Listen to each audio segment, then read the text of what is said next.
Hello and welcome back to another edition of The Really Woke Show with myself, Roxanne the Globalist, and I am my co-host here, 007, and our other awesome co-host right here is the MEAKIN.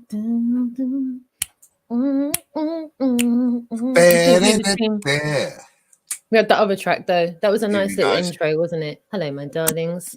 Hey, Double, you're on mute. You're unmuted.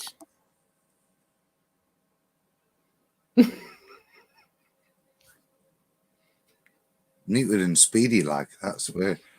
You gotta love the lag. Okay, that's fine. In your own time, Double. Anytime before Christmas, darling. Yeah. Okay. This is live streaming. Technical glitches for everybody. Yeah, there you go. There you go. I'm trying to sort out one of the videos that I want to show. I'm trying to get it ready without having to upload it to YouTube.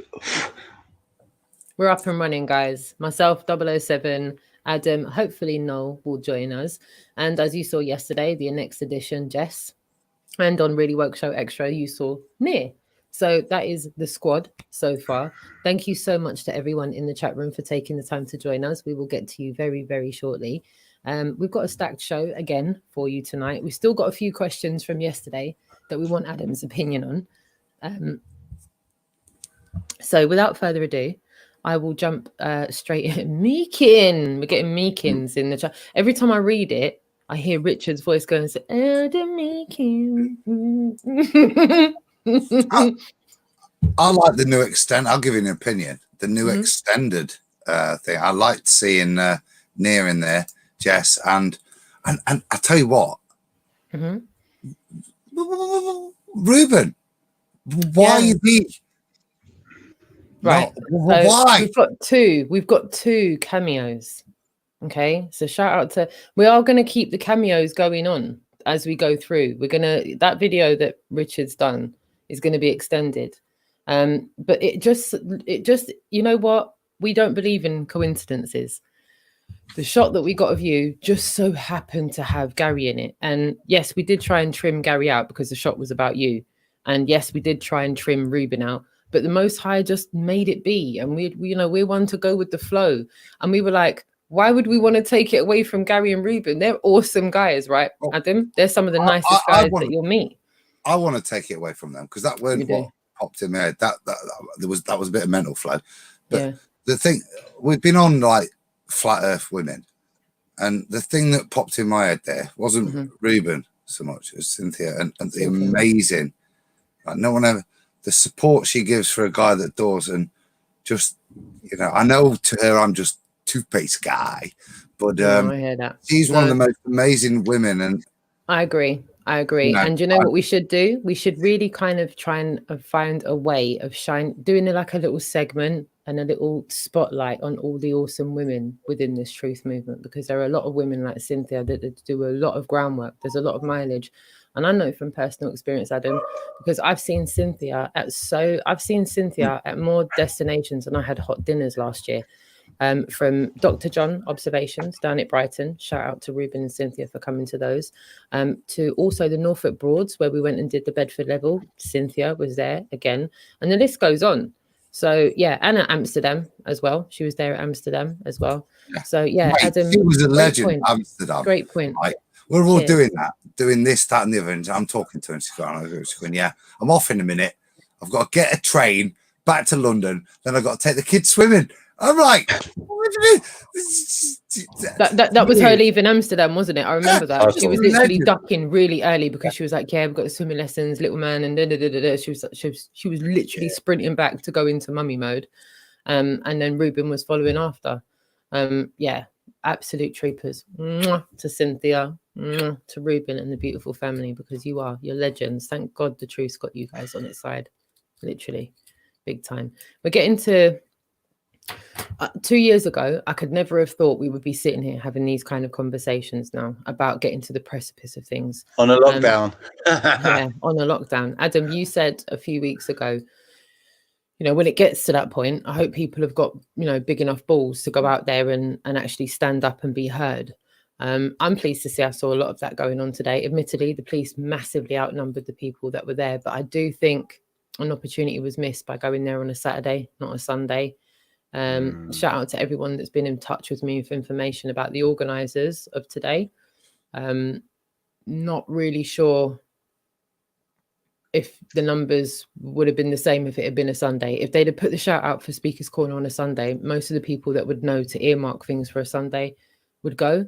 There's just certain jurisdictions that get relaxed on a Sunday that aren't relaxed on a Saturday. So everyone knows that they can get away with a lot more on a Sunday than you can on a Saturday. People might go, it's the weekend. What difference does it make? Believe me, look into it. Makes a big difference. But we're going to shine a light on Hyde Park today. The amazing Asita. I think some of you may remember Asita, who there with Dave Murphy, myself, Vertec, a few other people at Speaker's Corner. Do you remember she had the uni wheel as well as Dave? Yeah, she had that awesome. She was helping me get on it. I had all her bits and pieces on. That wasn't the best bit, man. The best bit was how you and her both dealt with that copper. Man, and she just stood back up on the unicycle thing. She was like, what? She did. What are you gonna do? She stood her ground. So hopefully all of you in the chat room are watching, and Adam, you'll remember Asita. I'm going to send her a link shortly. She's not long just got home. She hasn't eaten all day. She's going to have something to eat. I'm going to send her a link, and this is going to be like her first time properly on StreamYards.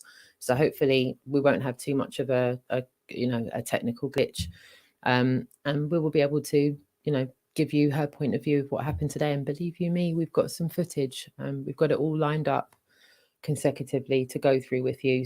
Admittedly, she was grabbled. Her mic was absolutely hammered. She did manage to get some audio from her GoPro. It would seem that what's his name's brother got arrested. A few people got arrested. Apparently about 20 odd people got arrested for going Speaker's Corner. I'm not going to say what the official line is that they got arrested for, because I don't agree with it. They said Hyde Park, people have been protesting about the government's response to COVID-19. And so, yeah, certain people were arrested. So we're going to get the word from Asita as to what she saw from her perspective. And we do have first-hand footage from Asita as well. So it's not second or third hand, or we heard it through the grapevine kind of thing. So yeah, without further ado, guys, is it all right? We weren't there, but we were there. We were there. I was there with her in my heart as well. Thanks so much for Sita, man. She's definitely honorary. Yeah, I was going back and forth with her while you were performing live this afternoon. Yeah, I know, man. I was just saying to her to keep safe, please. And my heart and my thoughts were with her as she was there. I just said, yeah, just make sure she was covered, and she was. She's home safely. Everything's fine. She's safe and well. So that's the main thing. Whether she got footage or not, I'm just glad that she's home and safe. So yeah, stay tuned for that, because that's coming up later on. And if it's all right with you, Rich and Adam, can we jump into the chat room? Is that all right? Yeah, we can.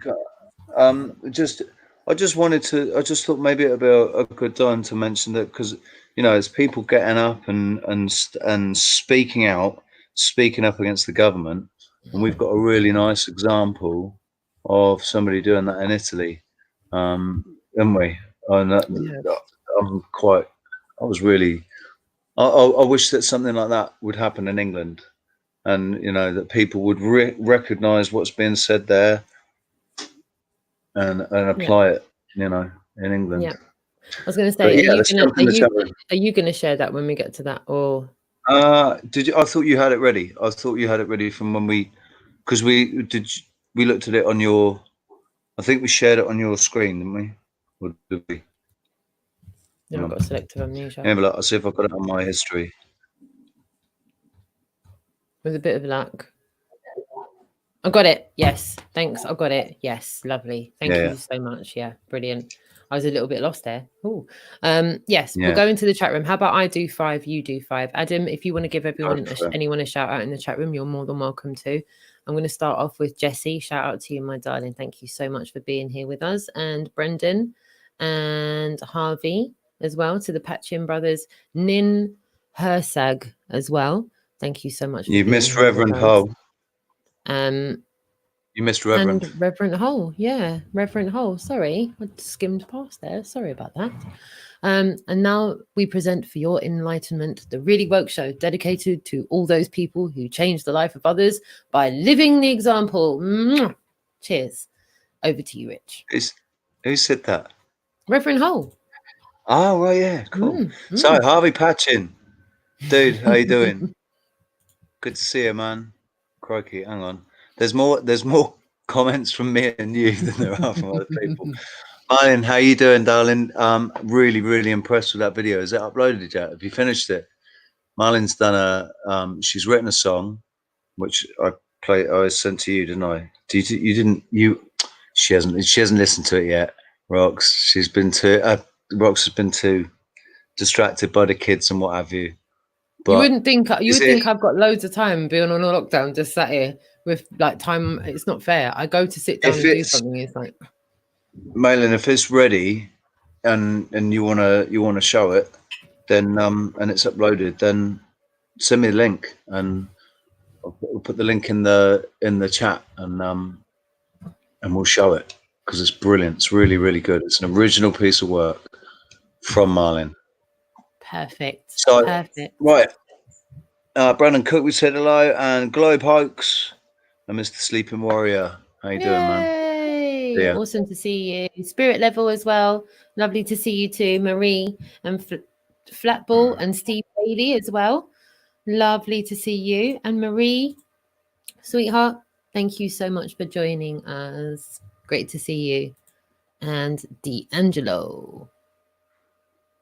Next up. Blazing Stars. Yay! Eric DeLeon. Yay! And William Beacle. Yay! I think that's it. Adam Mr. Adam in Meakin. The chat room. Yep. He's there too. Shout out to all of you, and to all of you that are joining the chat room. We will jump back into the chat room, and if you want to put your 2 cents worth into the conversation, we will try and get that up onto the screen as well. So without further ado, we do have quite a few subjects to go through this evening, quite a few things that we want to shine Marlon light on. said it's finished and it's on our channel. So I'm just going to go. Flat Shandy, hello all. Hello to you too. Everyone's saying good evening to everyone. Love that. Love that. Chat room's a great place to be. So yeah, do you want to go first? Shall I go first? Shall you go first? Me to you, to me to you. With our content? Yeah. Go on, you go first. To me. Okay, so I wanted to start us off somewhat, shall I say easy? Maybe not easy. Chilled. Yeah, I'm going to start us off chilled. Shall I? Because Adam's here. Let's start off with something that we're going to start in second gear. Yeah, start off in second gear. Adam, we were talking about some hi Roxy things yesterday, as there's a lot of disinformation flying around, and I know you said you don't know anything. I just want you to hear something. This isn't anything to do with the links that I sent you. I just want you to hear this. I think it's about 2 minutes, and I would really just love your informed opinion on it. We were given our 2 cents worth yesterday, and the only thing that was missing really was your 2 cents worth, which I feel for all of us watching would be conducive at this point, because if what this woman's saying is legit, and I know we're in a time just now where we're seeing a lot of people on the screen that are, in white lab coats and have a lot of letters after their name, and they reckon they're this and they reckon they're that, and that's why I think it's good to have a good few informed opinions on it. Admission time then. I saw you sent it me, but I haven't had a chance to see it, so this will be my first video. So you'll just get a straight up opinion is best I can give you. Awesome. Thank you, lovely. All right, so without further ado, I will full screen this, and it's I believe it's just 2 minutes long. 2 minutes. So it's like 10 cents, it's like it costs nothing. So the prescription cost $13, and I had so many very, very sick patients in the office. And so now today was horrible because I treated 15 people that needed 15 prescriptions, could not go there, had to swarm all over Dallas to try to get these prescriptions. In fact, and Dr. Lozano, really quickly, do you find good results giving hydroxychloroquine to mild to moderate patients? Do you find good results? I have severe patients in the office. I have patients that have been diagnosed with pneumonia and been turned away from clinics. I've got patients that have been turned away from hospitals. I've got patients coming in with temperatures of 102.9, white blood cell counts of 17,000, all positive COVID tests. Their physicians are refusing to give them medication for fear that they are going to be in trouble with the licensing board. And now the issue we have now is I've got pharmacists that are refusing to fill this medication. So this is critical now. I have a huge problem on my hand. I have patients that are coming in from Austin, Houston, San Antonio. These are not my patients. Ridiculous. Yeah, this is. But just back to the question really quickly, it's working in patients that you've treated, that you've been able to prescribe it to, correct? Every patient that I've treated, serious, moderate, has had resolution of symptoms within 24 hours. They are improved within 5 hours. The fevers are gone within 2 days. The lung restriction, which is the most important, resolves within about 4 to 5 hours. You see dramatic improvement. It's incredible. I'm surprised myself. Dr. Lozano, I hope the FDA is watching this. People's lives are on the line because of these restrictions, or these warnings, I should say, because it's trickling down to the pharmacies and the pharmacies board. You educated a lot of people with this segment tonight. Thank you for explaining it to us. We really appreciate it. Okay, so at this point, as you can hear the lady saying, it's not a lot of money. They've made it really difficult to get your hands on now. And looking at some of the results that she's had with her patients, is this a trend that I'm starting to see? I'm seeing a lot of evidence that's starting to support this, that I'm not looking at as a one-off now. I'm looking at it across the boards, from Canada all the way over to Australia, from South America to Europe. The same results seem to be coming through. Like, everything's fine as long as you take this set of drugs. Yeah. Fair bit to respond to in there. I think the latter part, the straightforward medical part, is probably easy first, but there's quite a bit of conspiracy, and I can evidence not the conspiracy, well, to prove it's a conspiracy by the true meaning of the word in the first bit. But I'll come to that. But just to deal with the first bit in terms of the clinical treatments, yes. I think I missed the opportunity, and I did it on Iron Realm. I went through that document that you sent me, the multiple citations from clinic after clinic with, from small to medium sample sizes, but all of them demonstrating the same thing, that this drug is highly effective in most drugs that you would describe as SARS related, which is a respiratory. I had Rich say it the other day when I was listening back. exactly described it correct. You know, all of these. Good job, Rich. Yeah, so they all sit in that same category, and I want to kind of distinguish importantly what we've got here in terms of hydroxychloroquine. Okay. And certainly what it does is it, as we've talked about, what the people that die, who dies, those they're the people that are vulnerable, and they're vulnerable because in any type of infection, this puts your body under strain. Two ways, as we've talked about: the immunological response, where your body puts its temperature up, puts everything itself under strain in an attempt to make it intolerable to the virus as an environment. So there's that kind of thing. There's then the kicked in immunological response, which takes time to destroy that pathogen, however you want to view it. Right. So that's what it does. Now, that's what we've got. What the hydroxychloroquine's doing is it's not, and this is important, it's not killing the infection. It's not treating the infection. It's not an antibiotic in that sense. Okay, it's working symptomatically to reduce all of the symptoms that put further strain on your system. Right. So all the mucosal productions, and that gives your body less strain to therefore more ability to fight the infection, whatever it is. And that's why it's useful in such a broad spectrum of different types of viruses and bacteria, because it's working on those slightly separate systems so that your own immunology can attack the cause of the problems. And is that the chloroquine part that can effectively reduce the establishment of infection and spread of the SARS part of it? Yeah, this is what's interesting, I think, and there's data to come, but I think that's what's interesting, that it's this RNA function that it interferes with this synthesis of the virological world, but also in terms of the productive load from other, like respiratory systems, and that it seems to be reducing that. Now, historically, we've got the safety data for hydroxy, okay, but what we've not had really is hydroxy like a milder derivative of chloroquine, the hydroxy part.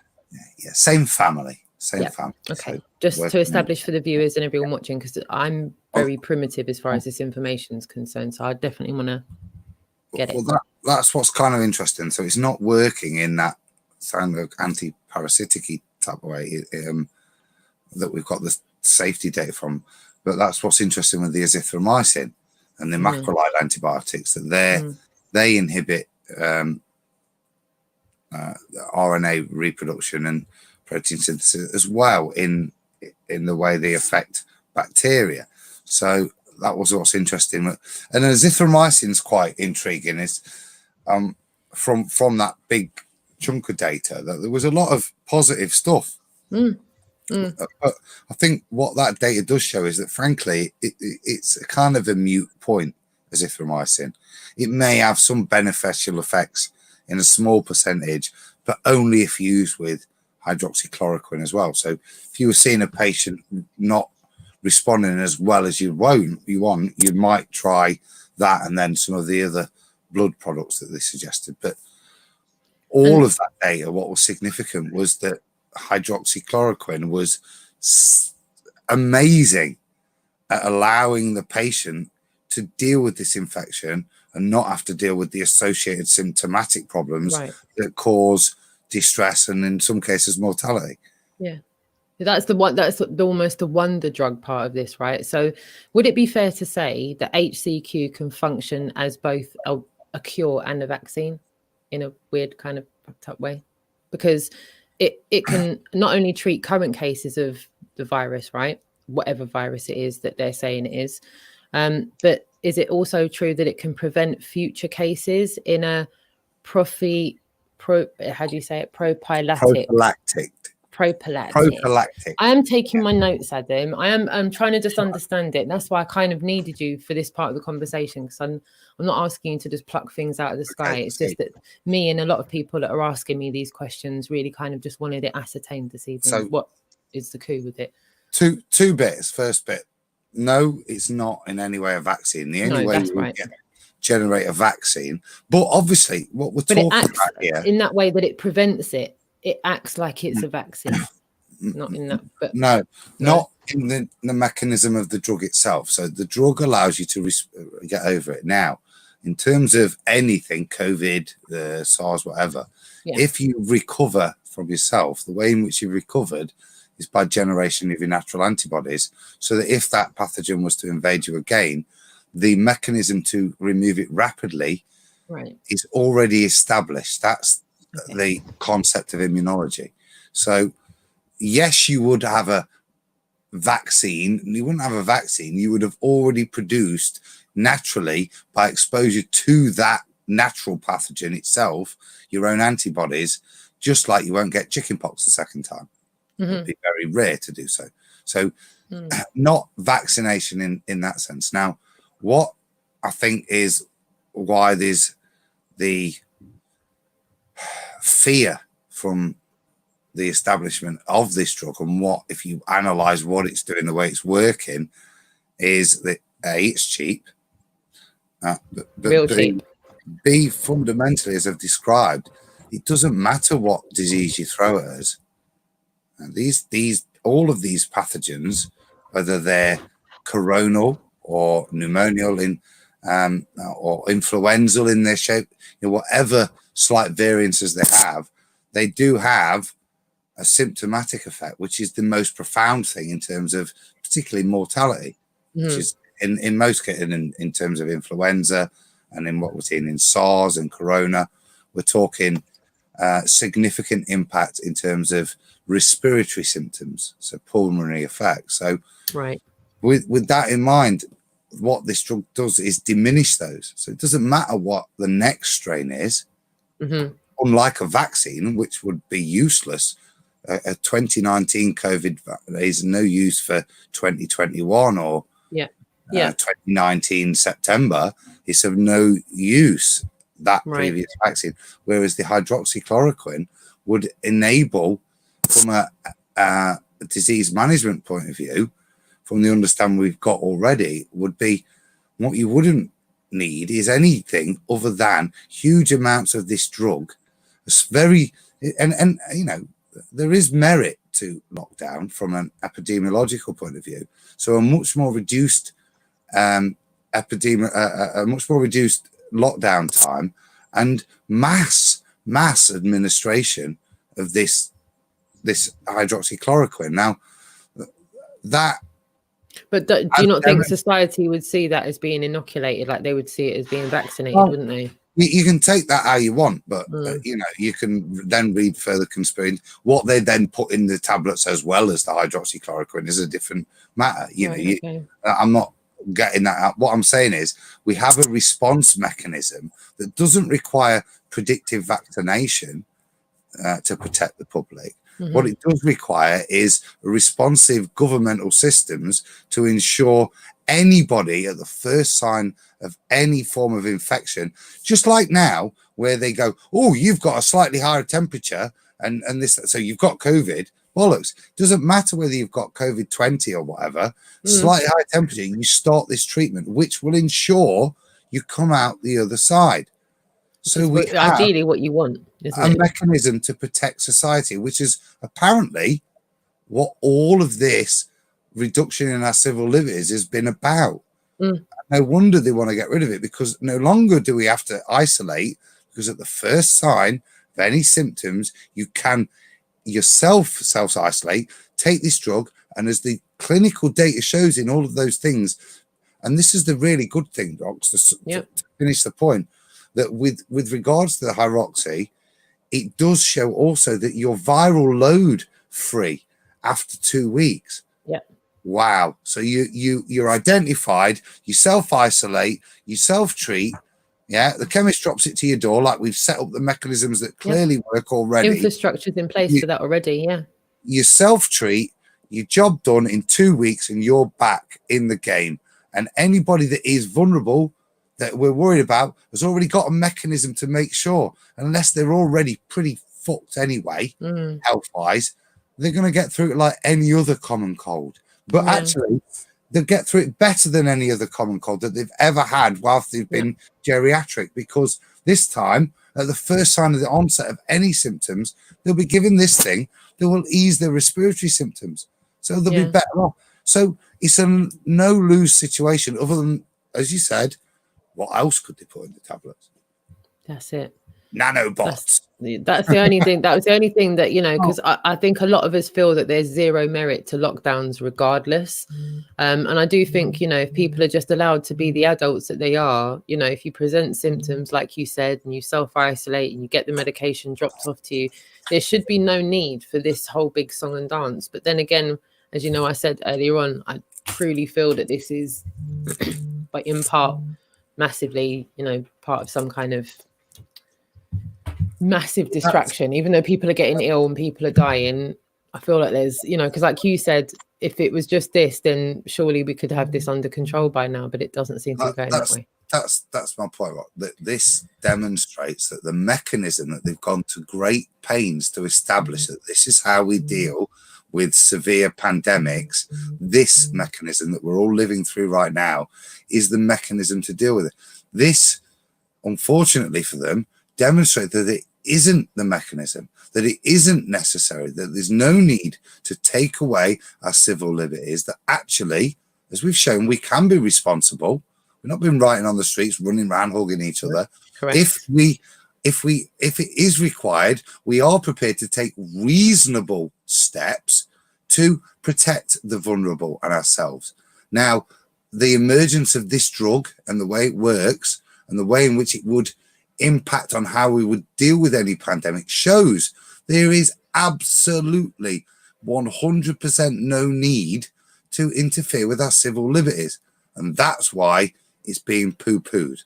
And that's why I now want to come to the first part of that. I know we've gone on a bit, but this links quite well with the first part of that video, which was the bit that interested me more and resonated with me more. Okay, so what the lady was talking about was the inability to not only prescribe, but and then obtain. Now, and shout out to the Really Woke Show, we announced this probably 6 weeks ago, when I was being given advice with regards to how I could give hydroxychloroquine out. And everything that I was told back then, and I gave out on the show, backs up what this lady was saying. We, as pharmacists, are told, and this is interesting for us, so we can give stuff out outside of license, but we have to check with the prescriber and make sure we pass the liability back to them. We say to them, this is outside of license. So we could do it, but we were separately told not to do it for the treatment of COVID specifically.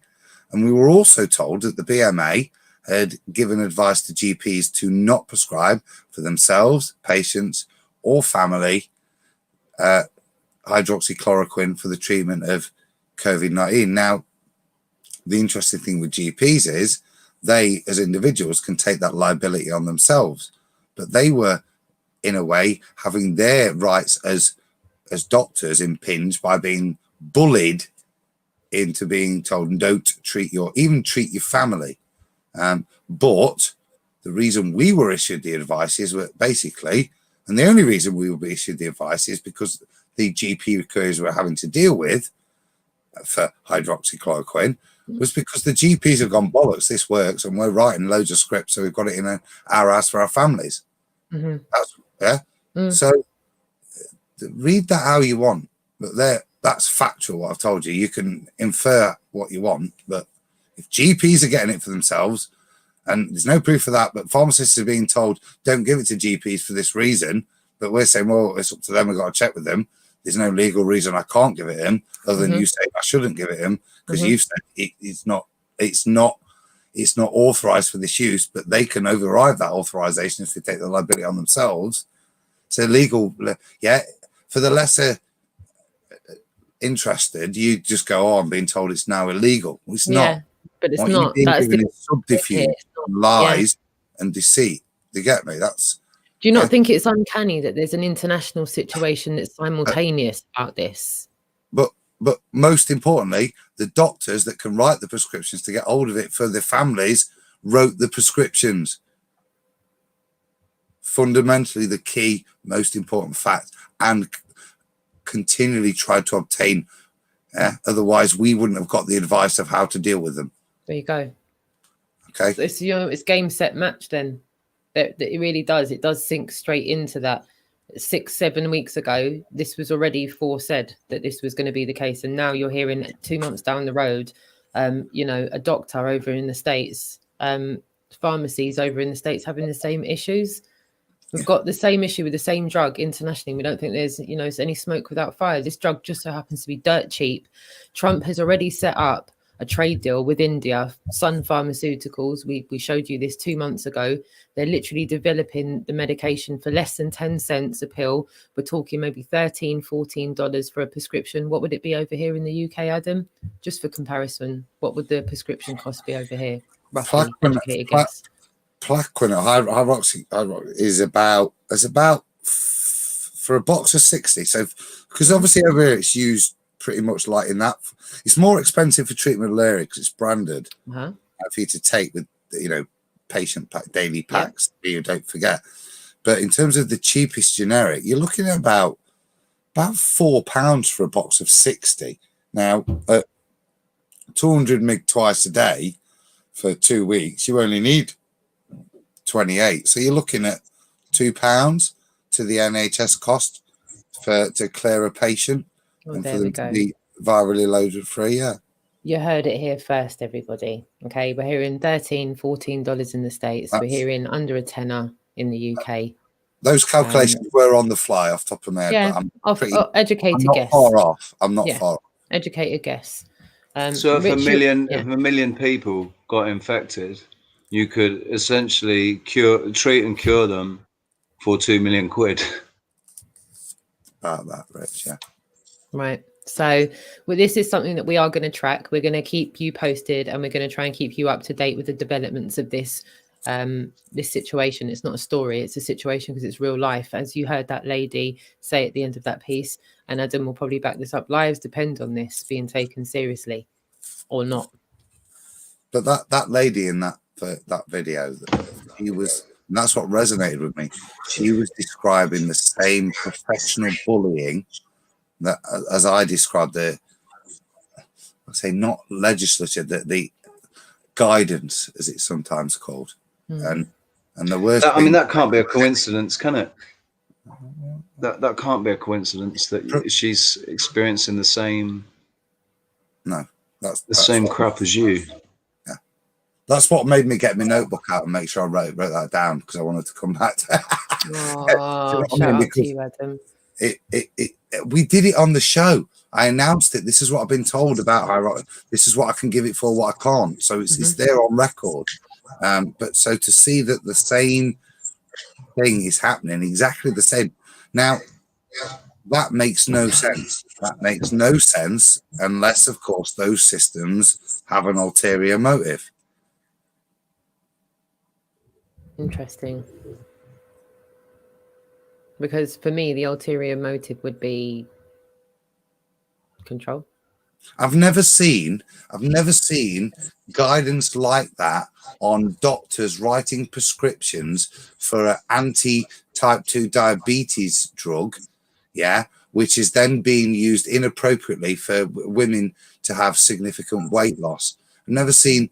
That's an abuse of a medical product.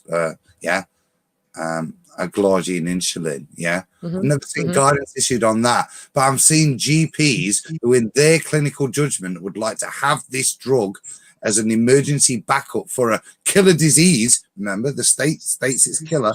They're, in their clinical opinion, they're being told you're not allowed to do that, but you can go and give this shit that's to treat diabetes to someone to lose weight, and you won't be held to the same account. No, exactly. I think the main thing for anyone that's in the chat room watching, or anyone that's new to this, what we're basically talking about here is a cheap, known drug that's easy to produce, easy to manufacture, should be readily available. Has been used for years already, so we're well aware of any side effects, any detrimental effects that it might have. It doesn't need to be researched. It's been researched for the last, how long? How long has it been on the market now? At least 10 years. No, as we start, remember, again, let's go back to the history. The reality of this drug is it was initially used as a prophylactic for the treatment of malaria back in the colonial days, which is where we get our gin and tonic from. So this is a bark extract, internal bark extract is the chloroquines. Okay, so and it's always existed. You could have it in its most natural form, if you wanted to. That's how we used to have it. That's how it did work in terms of, let's say, the prophylactics of malaria. That's why you had a gin at 4 o'clock. You'd sit there. Because of the tonic. Your gin and tonic at 4 o'clock at dusk in Africa, you'll see. And then you would have that, and that would be the point of having the gin and tonic. It's your prophylactic dose against the treatment of malaria, and it's that effect that's the same in terms of beneficial treatment against any SARS type disease. Yeah, we've got Malin in the chat room as well, Adam. She said they're killing people here in hospitals, not giving them oxygen when coming in with severe breathing problems. They give them painkillers, morphine, which is a muscle relaxer, and makes it even harder to breathe. Yeah, it's a respiratory depressant, the opiate. So whilst they do it, that's why people overdose. They stop breathing because it suppresses the breathing rate. As Boris will testify so bravely with regards to the treatment and why we were so scared about overstraining the NHS. The overstrain was for the access to respiratory assistance, ventilators and the likes.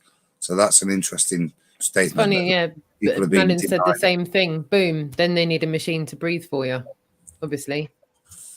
When it becomes too difficult to breathe, then there you go. There's a machine to breathe for you. Let's see if you make it.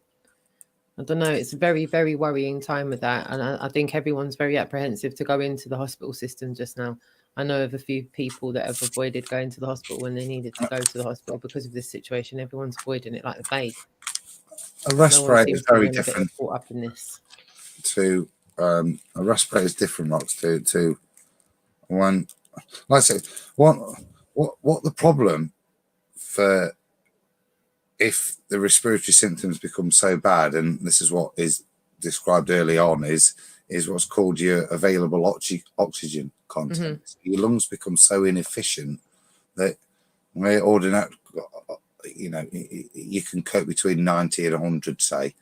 But if it's dropping below that, and this is what happens. Now, the simple way to fix that, if you can't fix the respiratory secretions, the obstruction, is to increase the amount of oxygen that is available in every breath you intake. So if you're only taking in 70% of the breath you were, if a lot more of that breath is composed of the oxygen, then actually you can get the blood oxygen back up to normal levels, even though the lungs are still impaired.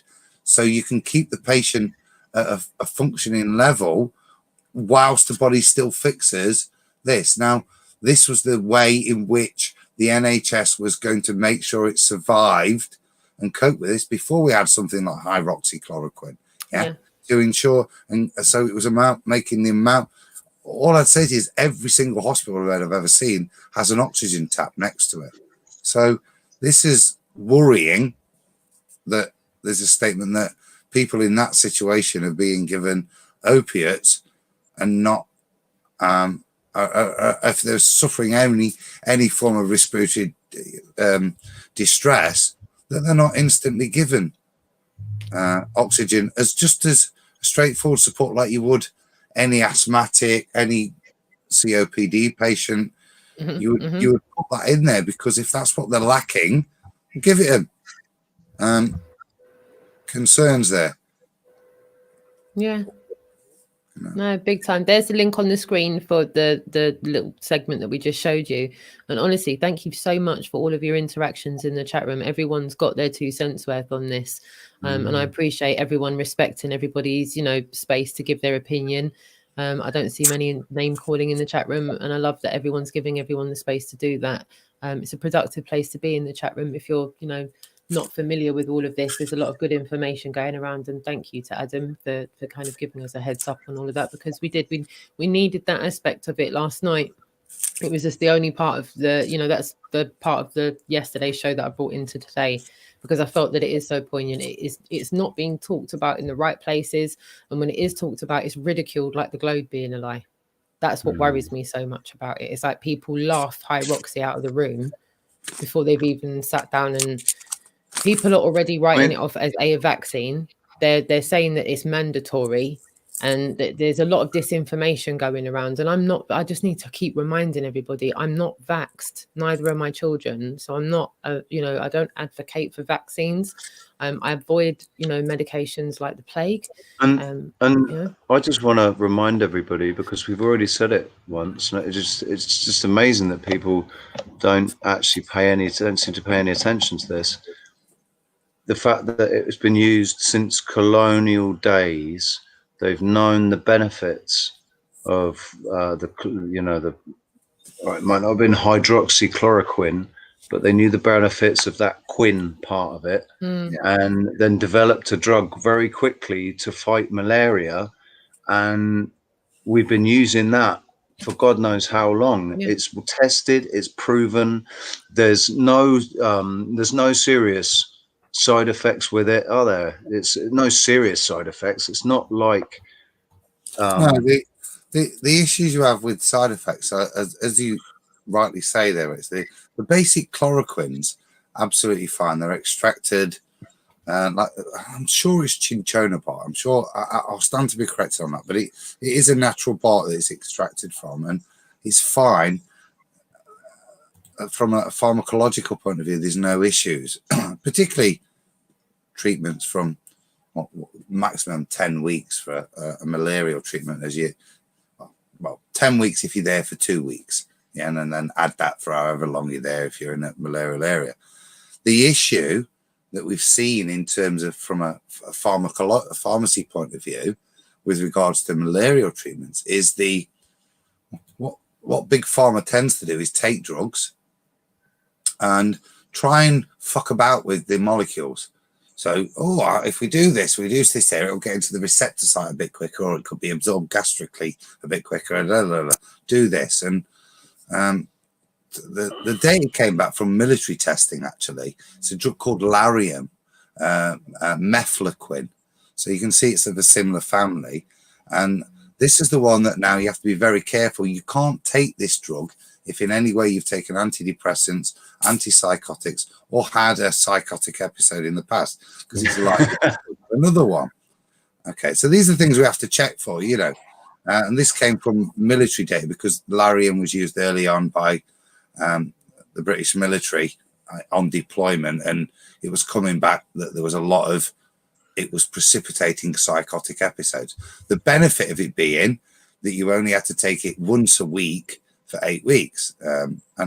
Once a day for 8 days, sorry, during the time you were there. Or was it once a week for 8 weeks? Can't remember off the top of my head, but very much more reduced compared to once a day dosing of at least 1 or 2 drugs, or once a week, or pretty sure it's once a week. I could be wrong. But you can see the benefit taken. It was given loads, and then suddenly, shit, everybody's fucking tripping out.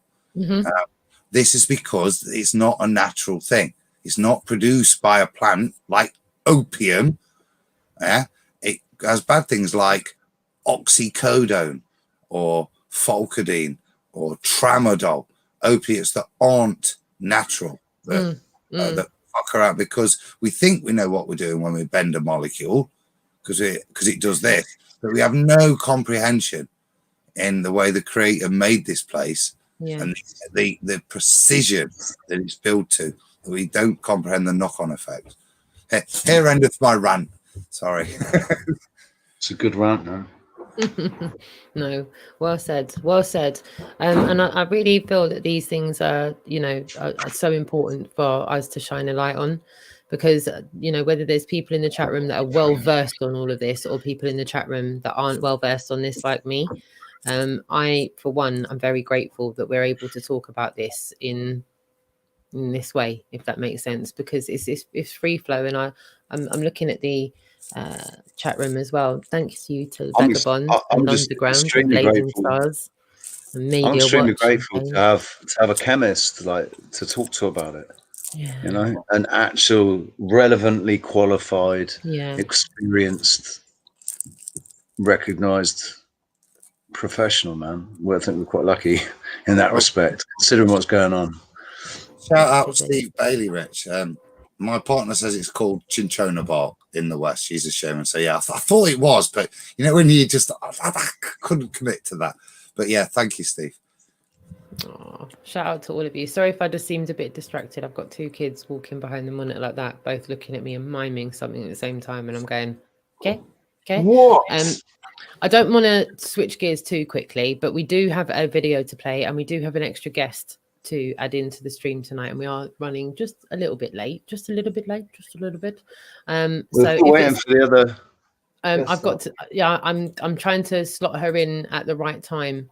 I know that you want to play the video. Do you want to play the video while I send the link out?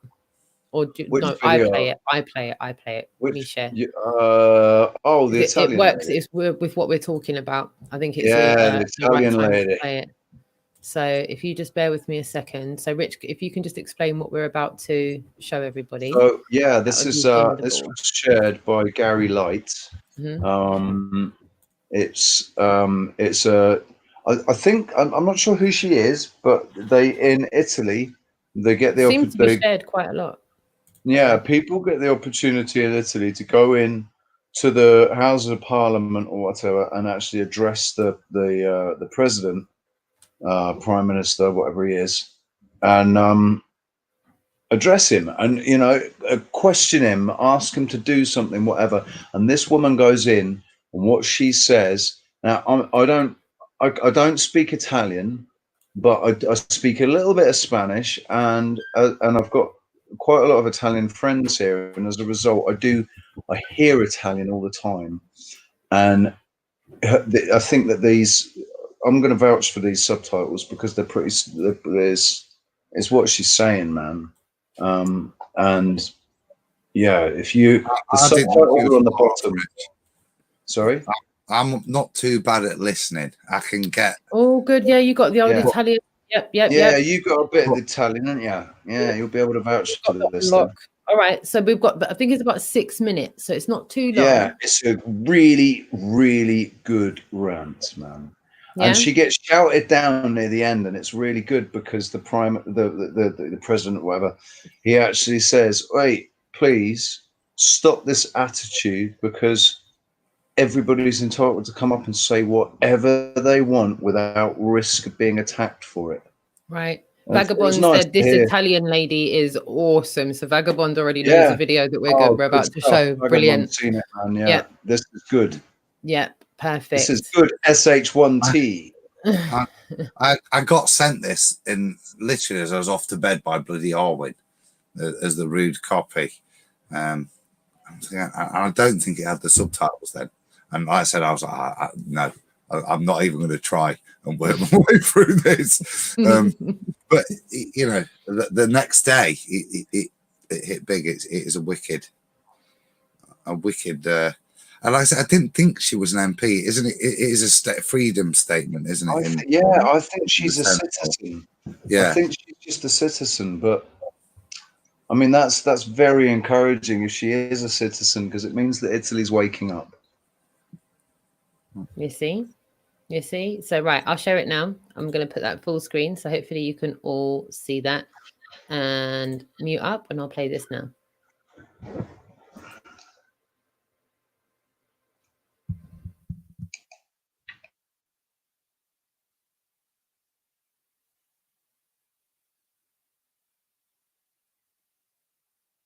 I can't hear it, babe.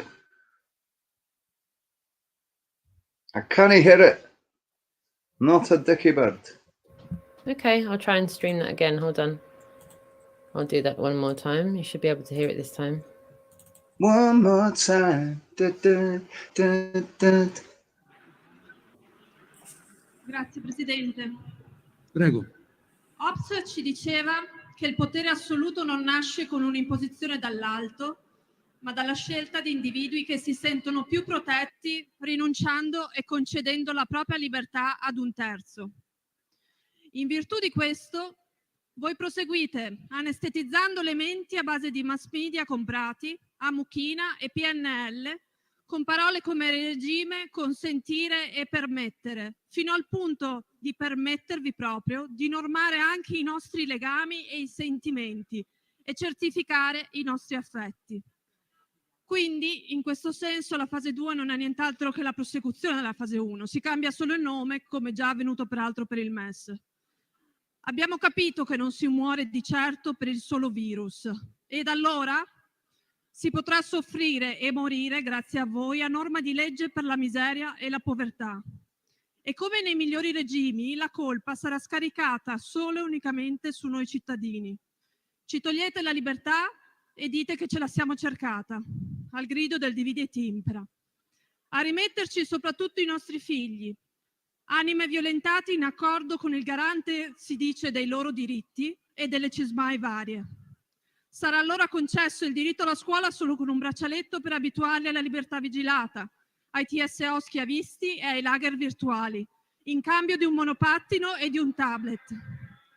Il tutto per assecondare gli appetiti di un capitalismo finanziario il cui motore è il conflitto di interessi, ben rappresentato dall'OMS, il cui primo finanziatore è il noto filantropo e salvatore del mondo, Bill Gates. Lo sappiamo tutti ormai. Bill Gates già nel 2018 profetizzava una pandemia, poi simulata lo scorso ottobre nell'Event 201, in accordo con gli amici di Davos. Ed ormai da decenni si prodiga nello sviluppo di piani di depopolamento e controllo dittatoriale sulla politica globale, puntando ad ottenere il primato su agricoltura, tecnologia e energia, e dice, testuali parole riprese da una sua dichiarazione: se facciamo un buon lavoro con i nuovi vaccini, la sanità e la salute riproduttiva, possiamo diminuire la popolazione mondiale del 10-15%. E continua, aperte virgolette, solo un genocidio può salvare il mondo. Grazie ai suoi vaccini è riuscito a sterilizzare milioni di donne in Africa, ha provocato un'epidemia di poliomielite che ha paralizzato 500.000 bambini in India e ancora oggi con il suo DTP causa più morti della stessa malattia, così come con i suoi OGM sterilizzanti progettati da Monsanto e donati così generosamente alle popolazioni bisognose. Il tutto mentre sta già pensando di distribuire il tattoo quantico per il riconoscimento vaccinale e i vaccini ad mRNA come strumenti di riprogrammazione del nostro sistema immunitario, oltre a fare diversi affari anche con le multinazionali che possiedono le infrastrutture 5G negli Stati Uniti. E allora in questa tavola imbandita c'è tutto il deep state in salsa italiana. C'è la Sanofi che insieme alla già collusa Glaxo, gli amici per intendersi di Ranieri Guerra, di Ricciardi e del noto virologo che noi paghiamo a 2.000 euro ogni 10 minuti per le presentazioni in Rai, sigla accordi con le società di medicina per l'indottrinamento dei medici del futuro, facendosi beffe della loro autonomia di giudizio e del loro giuramento. Ci sono le multinazionali high-tech come la Romana Engineering, amica tra l'altro del nobile Mantoan, o la Bendy Spoons della Pisano, per il controllo e la gestione dei nostri dati sanitari rispetto dell'agenda europea ID 2020 di identificazione elettronica che ricorre proprio alla vaccinazione di massa per ottenere una piattaforma di identità digitale, tra l'altro in continuo con la cessione dei dati già avviata da Renzi all'IBM. Renzi che ricordo nel 2016, tra l'altro, ha dato un più 30% al Global Fund proprio di Gates. Ci sono gli amici di Aspen come Sasson e Colau, che con i suoi report di 4 pagine da 800 euro l'ora, senza alcuna revisione scientifica, ci detta la sua politica da generale del Bilderberg ben lontano dal campo di battaglia. Ma l'elenco è lungo, molto lungo. Ci sarebbe anche la Medtronic di Arcuri, eccetera, eccetera. Il contributo italiano all'Alleanza Internazionale contro il coronavirus sarà di 140 milioni di euro, di cui 120 a Gavi Alliance, proprio la no profit creata dalla Fondazione Gates. E sono solo la parte dei 7,4 miliardi di euro recuperati dalla Commissione europea per trovare i vaccini contro il coronavirus, che serviranno proprio a quanto sopra descritto. Nulla ovviamente per la sieroterapia, che ovviamente ha il terribile effetto collaterale di costare pochissimo, tanto meno per non parlare della prevenzione, quella vera, che riguarda il nostro stile di vita, la nostra alimentazione e il nostro rapporto con l'ambiente. Il vero obiettivo di tutto questo è il controllo totale, il dominio assoluto sugli esseri umani ridotti a cavie e schiavi, violandone sovranità e libero arbitrio. Il tutto tramite i vostri inganni travestiti da compromessi politici. Allora, mentre voi stracciate il codice di Norimberga con TSA, multe, deportazioni, riconoscimento facciale e intimidazioni, avallate dallo scientismo dogmatico protetto dal nostro pluripresidente della Repubblica, che è la vera epidemia culturale di questo paese, noi fuori con i cittadini moltiplicheremo i fuochi di resistenza in modo tale che vi sia impossibile reprimerci tutti. Le chiedo gentilmente, Presidente... Colleghi deputati, questo è un Parlamento libero dove ciascuno ha diritto di esprimere le proprie opinioni e ognuno è tenuto a rispettarle. Se non le condivide, a sua volta ha la libertà di manifestare il proprio pensiero. Basta con questo atteggiamento. Grazie, Presidente. Prego, concluda. Concludo. Chiedo a lei, Presidente, di farsi portavoce di un consiglio al nostro Presidente Conte. Caro Presidente Conte, la prossima volta che riceve una telefonata da... As you see, that's a little piece still. I'll tell you what, right? You came away just at one of the best bits, because she says what her request is. Please, will you ask the president?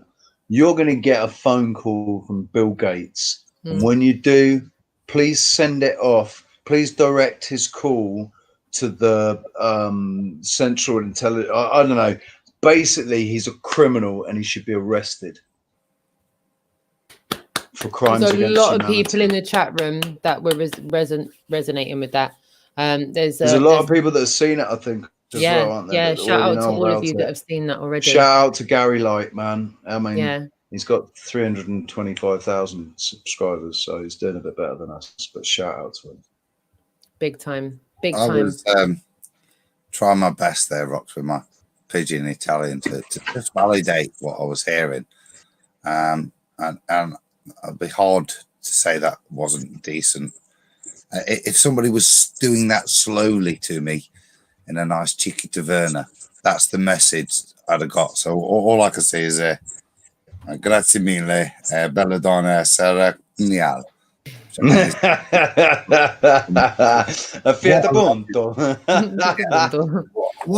a legend, you know, to do that, to stand up there, if she is a citizen, to come up there, and respect for however she's got the platform to do it, because I'm sure that would have been heard beforehand. So somebody's had the nuts to put their reputation on the line to get her up there. If that is kind of from an Italian way, kind of Senate representation. There's the link. What I love is Alfie said it. He said, you know, I don't really understand what she's saying, but I can feel it. Right. And one of the things is I felt it. And when she was saying, if you don't do something, basically paraphrasing, if you don't do something about this, we are gonna, the consequences are gonna be we're gonna multiply the fires of rebellion, basically, or something. She's saying the people are not going to stand for it if something isn't done about this, because they know, they recognize that we're all being scammed right now. And Bill Gates is up there. He needs to be arrested. Bill Gates, they need to stop pussyfooting around. They need to stop dilly-dallying. We can all see it. Bill Gates is guilty. He needs to be arrested. He needs to be arrested and put in prison. Well, there seems to be a lot of people internationally now that are starting to make a stand. Okay, we've got one of those individuals. As I said, we were fortunate enough to meet her at Speaker's Corner a few weeks back. Her name is Asita. We were in communication with Asita today, who is at Hyde Park Speakers Corner for the protest that was going on at Speakers Corner tomorrow. I am hearing word through the grapevine that there is another protest tomorrow. So what I'm going to do now is I'm going to just bring Asita in a second. And before I do, well, you do that, can I just add on what Rich just said there? Yeah, please do. With regards to Bill Gates, yeah. I mean, and the lady quoted the statistics. As somebody who looks after people, tries to make people better for whatever route, it seems incommensurate to me that somebody could state their ambition is that, and then post a target with a reduction in terms of the output of what you're trying to achieve, to try and state that a reduction in the global population is in any way a positive thing. And that's the thing that I think sometimes missed. It maybe tried to be waffled over and obfuscated again, but that is a profound. I remember when he said that, right? I remember seeing that when he said that, and I remember it it was just glaring out to me when he said it. I was like, whoa, hang on a second. So nobody could say anything about that. You know what he's just said? He's just talked about reducing the population of the earth. But I guess back then, everybody was going on about, like, that we're still going on about, that the earth's going to get overpopulated. We're already getting overpopulated because we're being lied to about the land and about the amount of land that's available. That's why they're pushing the story that we're getting overpopulated. So like you say, Adam, any reduction of the human race being put forward as a positive thing, how that can't be called out is beyond me, man. Absolutely beyond me. Maddox. Without further ado, guys, I'm going to play this short clip here just to introduce where Asita was today. Some of you may recognize this as Speaker's Corner, and she was there today, and we are going to bring her in literally right now. Hopefully Asita can hear me. Are you all right, darling? Can you hear me? Yeah, I can hear you guys. Hello. Love it. Good. Yep, we can hear you. A little bit quiet. A little whistle intro. Yeah, we gave you a little bit of a whistle intro. I know this is your first time. No worries. It's all good. We'll have a little bit of a sound check at the beginning because we've got a lot to ask you. A lot's happened today. You've been out at Speaker's Corner, Hyde Park. It looked like a good few other people were there. It looked like the law enforcement were out in force.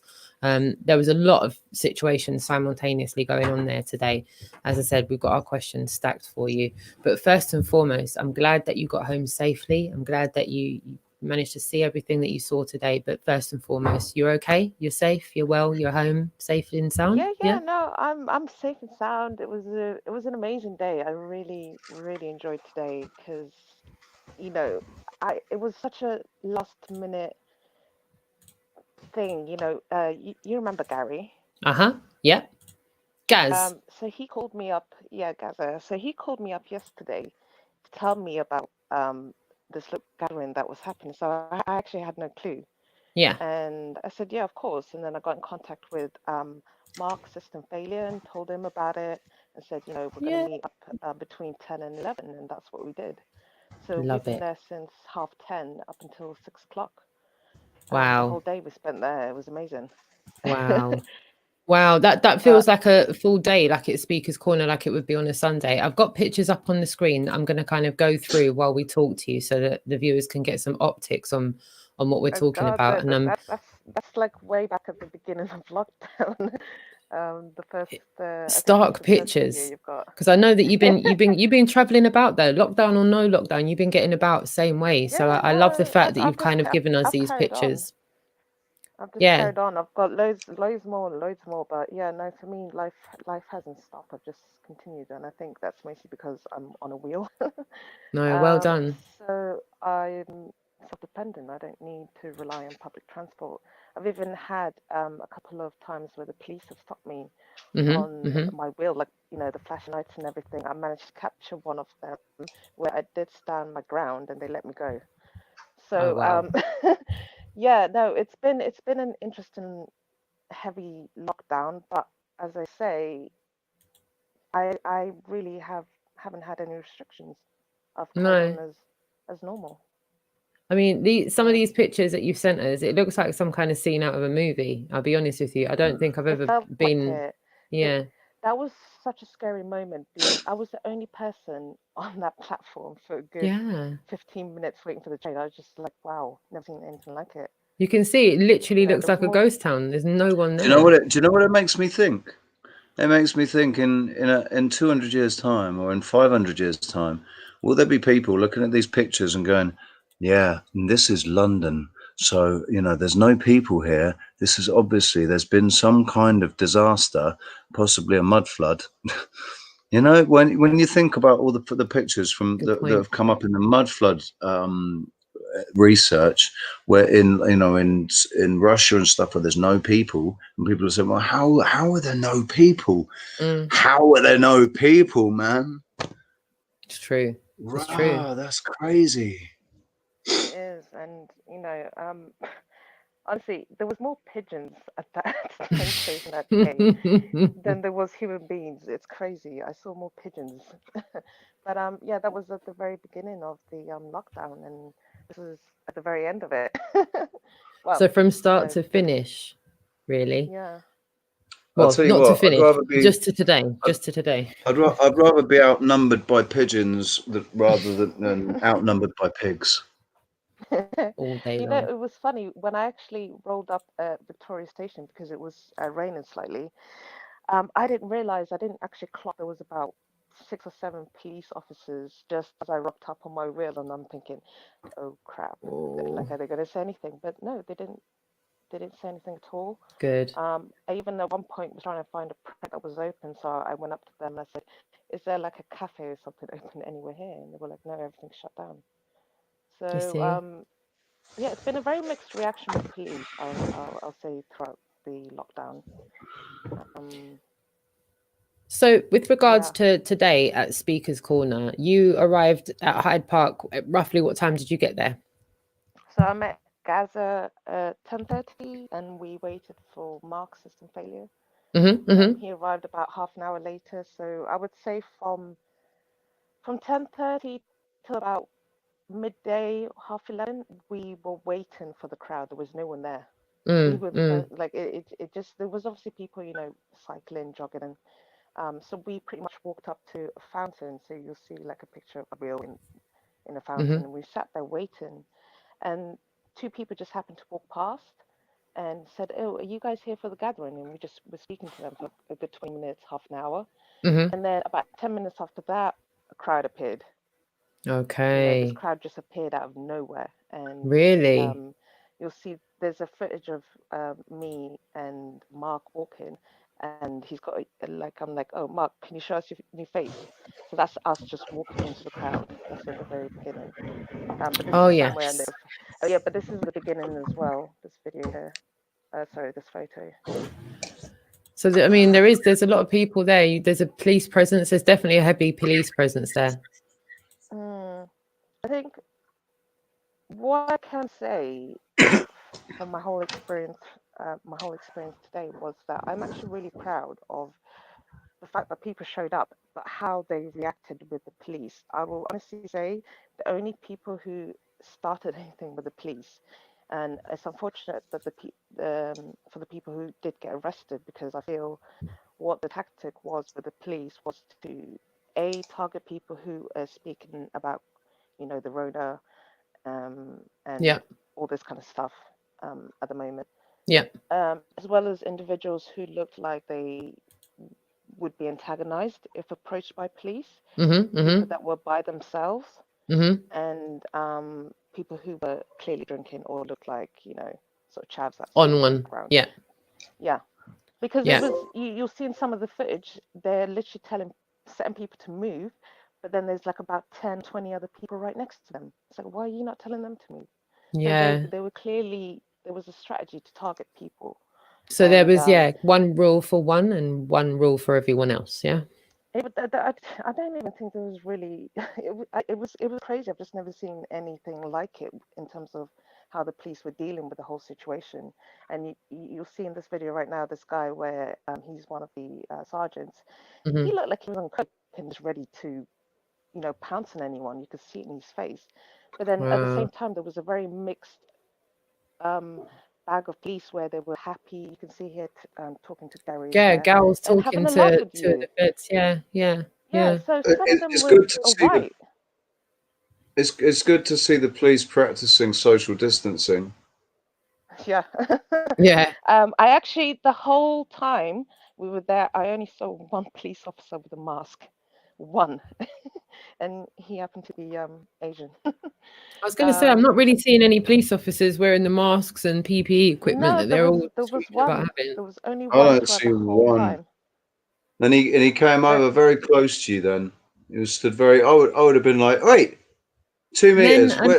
Where's your Martin Leaker? You should have had your Martin Leaker social distancing stick. You should have had the social distancing stick. You're right. You're right. I mean, even the police officer looks like he's there making content, doesn't he? Yeah, it was really weird because they were filming us. There was also like a big what was it, van with a camera. Cameras on it. We thought it was I thought it was the news, but no, it was the police. Do you know what they're doing? What's that? For facial recognition. Yeah, so I just put my mask up, I had my glasses on, and I had a hat on and stuff. And Hong Kong style, yeah? Did you do Hong Kong style?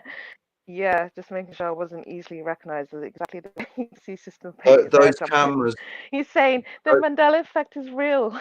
I think at this point we crikey. thought it was the news, but it wasn't. So here when the crowd were running off, I know the footage I had on my phone, unfortunately my mic is bust and I didn't realize. Okay. So you're missing all the audio, but the stuff on the GoPro was I'll go into that in a moment. But here they were arresting someone, so they're chanting to the police, it's not right what you're doing, basically. So I tried not to get too into the crowd because they also had this strategy. If you were in the crowd, they would try and box you in. Right. In a way. And I see what you're saying. Yeah, there's like a line of police there where they box people in. Yeah. Yeah, so you'll see in some of the footage that they they've got this strategy. At the moment, obviously, someone here is getting arrested, but when we were just stood there, you would see that they would be in the crowds, but trying to sort of box in, looking for specific individuals. So yeah, I just said to Mark and Gary just to stay on the outskirts, don't get too involved. Yeah. Yeah. There was a couple of times they they told Gary to go home. Yeah, you know what? Prevention's better than cure. Prevention's better than cure all day long, especially when you're there for the long haul. How many content creators were down there today? A good couple, Pablo I reckon. Was he? How many gimbals did you see? How many gimbals were there? Oh, mate, you know what? There was one point, every single time someone was getting arrested, all you could see was just cameras. You could see it there. Look, it was just cameras. Sorry. And I'm just like, yeah, everybody like this for the cameras. Oh. Yeah, I'm like, did you actually manage to capture anything that was going on over there? My personal impression of like seeing the first bit before that where they're all crowded and taking camera, taking photos of the guy getting arrested. Yeah. All of this bit. I mean, for one thing, you look at his camera. It's not a normal camera. I think the cameras that they're using are facial recognition cameras. They're looking for. They're just going to try and catch people that they are. I think they have facial recognition cameras. But other than that, they're not really bothering anybody. They don't seem to be bothering anybody. It seems like they're only going to bother the people that want to make a spectacle of themselves or want to cause trouble, really poke the bears, stand there screaming and shouting at them, telling them, swearing, whatever. Nobody really was doing that. Yeah, of course you had a couple of people like, sort of chanting and stuff, but nobody was there to cause any trouble. And that was very clear from the beginning. So you So know, the so people getting arrested were just they were just randomly picking people and arresting them. They were randomly picking people from the crowds, like as you can see, you know, that you can actually. It's almost like pick and mix, isn't it? I wonder if it's Yeah. got something to do with the facial recognition cameras. That's I really do. I mean, that it seems funny that they've got those cameras out, and it's an unmarked van as well that they've got that camera in. That looks like the sort of van that they've got outside football matches. That looks like the sort of cameras that they've got at football matches to try and, you know, when they're looking for people that are on the list as football hooligans. So, is it possible that the people getting with those cameras, is it possible that the people getting arrested are people that have been flagged to them by a facial recognition? This is what I was thinking. There was even one of the guys who is just a self-employed journalist. He just does, like, he's a kind of like a performer, is what he said. But he also does journalism at the side, and one of his mates got arrested, and he, you know, speaking, he came and sat with us for a little while, and just speaking to him, he was like a down to earth, normal person. He wasn't the kind of person that goes out there and does protests or riots.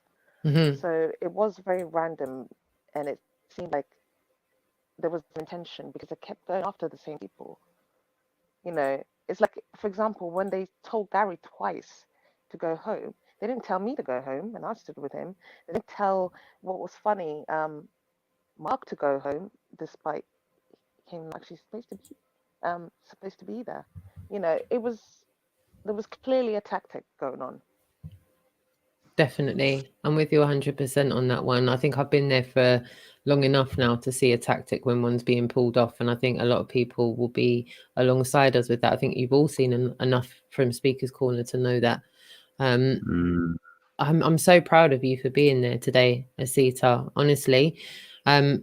Even for yourself, I know that you've taken that next step in going to Speaker's Corner, and I applaud you in that, because you know, here you are today showing us this and what's gone down. Did you hear any talk today about another one tomorrow?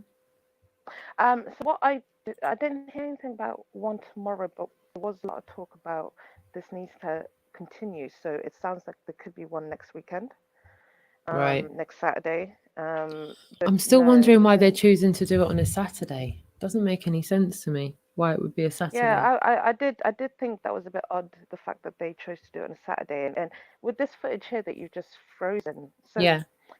At this point, I had gone to the shop, so for Are you on your wheel now? Yeah, I'm on my wheel. This Surprised is me they didn't actually tell me to awesome. get off. So awesome. But if you pause it for a second, I'll just quickly explain. So we, Karen B turned up, and we all sat on the grass, and I was like, you know what, I'm going to go get some beers. Ran to the shop. By the time I come back, all of a sudden, I've just seen a herd of police and a crowd of people going into the middle of the park. So they've moved from Speaker's Corner, heading towards the middle of the park. So this is what the footage is you can play, and you'll see. Wow. This is what I mean. So I have no idea why they moved into the middle of the park. So about 20 minutes later, you then see a police helicopter turn up. You also see a load of meat wagon turn up and a herd of police turn up behind the crowd. But nothing was going on. You can see I was in there filming. Nothing was actually happening. People just stood there. So why the heavy police presence? Why the added vans? Why the added police? And also why exactly when the helicopter came in? So it makes me think like they kind of did that intentionally, moved it out because they can't film anything with these trees, if that makes sense. Yeah, no, it does. I mean, do you think they were coming in maybe because it was the crowd gathering and they can come in under the guise of, too many people here gathered? Yeah, that's what I was thinking. But it just seemed like a bit bizarre why all of a sudden they moved over into the middle of the park for no reason. And then about 20 minutes later, moved the crowd back into Speaker's Corner. Weird. Just like really that. Weird. Very bizarre. So this is when I jumped on, because I literally came back and I was like, oh, what's going on over there? So I quickly jumped on my wheel and filmed it. And you can see nothing's going on. People nothing. Absolutely nothing's going on. You're right. Nothing is going on. But for some reason, heavy police presence turned up. You know, there was about four or five turned up first, and then another 3, and then there was about 10 or 15 police officers followed behind. ambulance turned up, and I was just thinking, what's going on? There's nothing going on over there for that added police force. Other than brilliant camera angle. I'll be loving the low down camera angle. That is that under the radar, Sito, under the radar, under the radar. Brilliant, man. I'm practicing. I with love that one. GoPros, eh? Brilliant. But you're right. I can't see anything major going on that would need a police You can presence see, I in was there. riding straight. Even the police didn't tell me to jump off my wheel, not once. You know, I didn't have the fact I wasn't riding the wheel, as you can see.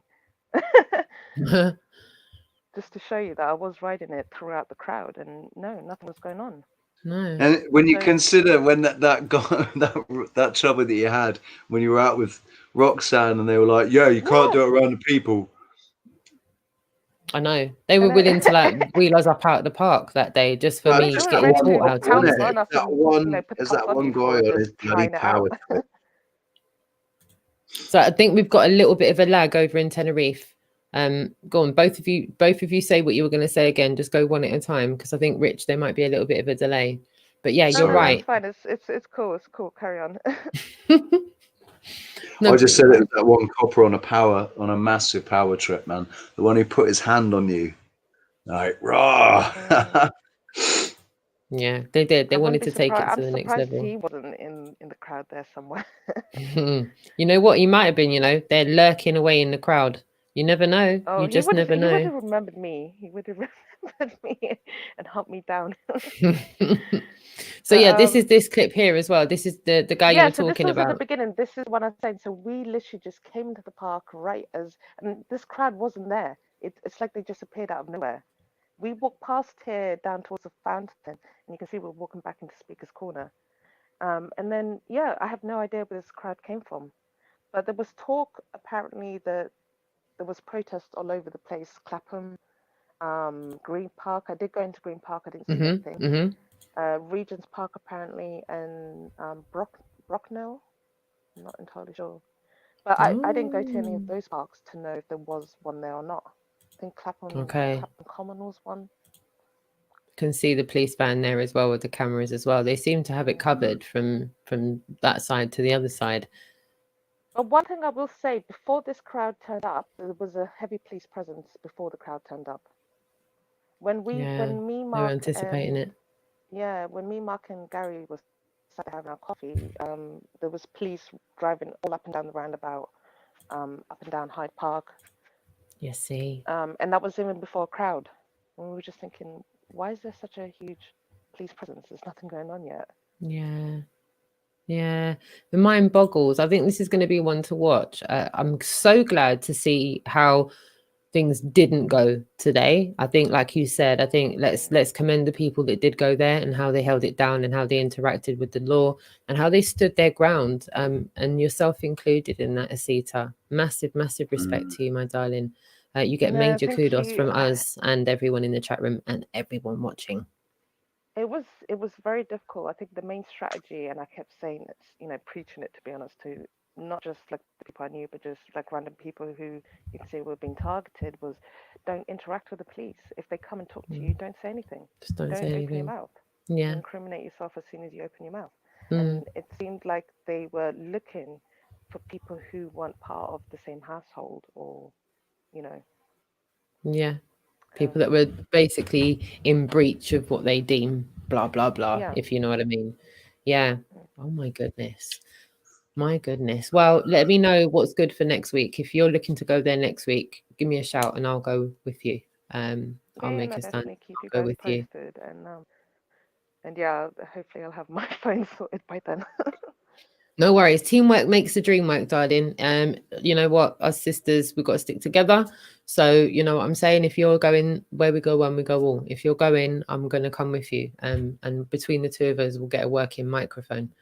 But yeah, I really feel like, again, I'm just, as long as you've been watching us go to Speaker's Corner, you know why we don't go to Speaker's Corner on a Saturday, because it's not on a Saturday, it's on a Sunday. The fact that this is being organised on a Saturday. I didn't even know this was going on. This was a very last minute thing for me. I didn't know that. I've heard kind of bits and pieces about it, but nothing really very solid. And I've heard information that the organisers are like EDL people and stuff like that. That did come about. today, just in conversation. So, but I'll be honest, there wasn't. And one thing I will say about the crowd was it wasn't your normal people that come to Speaker's Corner that were there. This was just random people who were talking about, you know, the stuff that's going on right now. This is people who probably know nothing about, you know, flat Earth and other stuff, and you can tell that. So they were there for a purpose. They were there for the purpose of what is currently going on, and that is their freedom and their rights. Do you think it was normal people finally finding a voice, thinking to themselves, I know, I'm going to go to Speaker's Corner because I've heard but people have been doing that for years. Do you think they were genuine people? You can see from the footage that it was a very mixed bunch of people. It's not your normal average people that come to Speaker's Corner to listen to, you know, the kind of stuff we talk about, regardless whether it's flat Earth or not. These were normal people that took to this, took to the park, all different from all walks of life, and it was really beautiful to see that, and it was such a very powerful moment to be there, and that's what I said. I'm very proud of how people reacted with the police by not being antagonized and reacting to them. You know, even when it came to the chanting, they kept it at a minimal so that the police don't have a reason to say, right, you know, we're going to kick you out. There was times that they were shouting at the megaphone, if you don't go home now, you're all going to be arrested. Everyone still stood there in silence, just talking amongst themselves. 10 minutes later, the police left. There was a lot of threatening, but yeah, people didn't. I mean, obviously, unlike you and unlike all the gang that went with you today and were there, us on shifts, we're there because we're passionate about the truth and freedom of speech and standing up for, our freedom and our liberty. And obviously the police are paid and they're on shifts. So shout out to Blazing Stars in the chat room as well. A bit of an unbiased view on things. But yeah, good point. Probably the cop shift might have been told to go there in the morning, so got there first, the morning shift, the first shift of the day. So that could explain why they were there first, but it's a Saturday. So we know from going to Speaker's Corner on a Sunday, there is normally a police presence there on a Sunday because they anticipate Speaker's Corner. If you look into the laws and legislations and regulations and all of that malarkey, you see that it only goes into an effect on a Sunday, which is why Speaker's Corner is never done on a Saturday, a Monday, a Tuesday, a Wednesday, a Thursday, or Friday. It's always a Sunday. So do you think this was more like of an inside protest? I tell you what, if it had been held on a Sunday, I probably would have bought into it a lot more and been less kind of apprehensive about it. But it's like, let's just say like on the GLOBALIST tour, we said, do you know what, we're going to rock up to Speaker's Corner on a Saturday. Everyone would have gone, you lot, remember it's a Sunday, it normally happens. There'll be no one there on a Saturday. Oh yeah, for real. Why would we do that? And then obviously the amount of times we've gone there, we've spoken to the jury police and they've explained the whole situation. We've watched other people who've researched on Speaker's Corner why those regulations are brought in on a Sunday, specifically a Sunday, not a Saturday or a Monday. So I think maybe we might do a little Really Woke Extra on Speaker's Corner and the history of it and why it is what it is, because it wasn't actually initially about freedom of speech. And I know a lot of people know that, and we know that there's not a lot of new things under the sun, but we should really shine a light on it, because that's why this sticks out like a sore thumb. The fact that you would want to, not you, Asita, those that have organised this would want this to be done on a Saturday. For all of those that do go to Speaker's Corner, we kind of know in our heart you're not going to get full impact by doing that. You have to do it on a Sunday if you're going to get the full impact of doing this, really doing it. So there's a lot that you would say are regular Speaker's Corner people that will be sitting here bewildered as I am, going, why wouldn't this be organised on a Sunday? Who's at the head of this? Who's organising this? Because clearly they don't understand Speaker's Corner. And I get it. I do get it, because I've had people come from overseas and they've gone, right, I'm going to be in London on Saturday. Can you link me at Speaker's Corner and bring the banner and everything? And I'm like, yo, it doesn't happen on a Saturday. It's not, I don't make the rules. I don't make them. I'm partaking in this because it happens on a Sunday. And I say, I know a lot of you might be going, Roxanne, why do you just keep saying it happens on a Sunday and whatnot? I think it warrants a Speaker's Corner Really Woke Extra little hotspot on this, just to kind of bring everyone up to speed on why Speakers Corner is normally a Sunday. And it's not because people have a preference to it being on a Sunday. It's because it's on a Sunday. And that still doesn't make sense to someone that doesn't know what we're talking about. But again, Asita, I can't thank you enough for not only getting in touch, not only sending me the footage, not only being here with us now, but actually going there, it being a self-evident truth that you were there in person today. That took courage. And I think we need courage to be more infectious than anything else right about now. Some courage. I think we all need some of that courage. And I think for a lot infectious. of people, yeah, for a lot of people, I think we need that attitude for a lot of us just now. A lot of us need to stand up and be heard. So with that being said, thank you, my darling. We love you. No, I big appreciate. time. I really appreciate. It's my first time on here, so thank you very much. And sorry if the audio is crap. Not at all. Not at all. But, You've done Sorry, amazing. babe. You're welcome back anytime. Yes, thank you, guys. anytime, I really sweetheart. appreciate that. And we'll keep in touch throughout the week and let me know how things go towards next weekend, and we'll link up and we'll go there. I will be going. I will be going out on my wheel tomorrow, so I will check out Hyde Park to see if there is anything. Cool. I mean, do that because I've got fuel in my car and I could probably disperse the children tomorrow. And I can be there within about 25 minutes from mine. So if you do, give me a shout and we'll play it by ear. If there's anything going on, I'll definitely let you know. But yeah, no, thank you guys. Cool. All right, my darling. Before you go, see just because Rox is like on it. Thank you. I wouldn't have seen anything like that. That was without you whizzing around there and particularly sharing some of your observations, which I found quite interesting. Thank you for sticking yourself out there and sharing that with us, mate.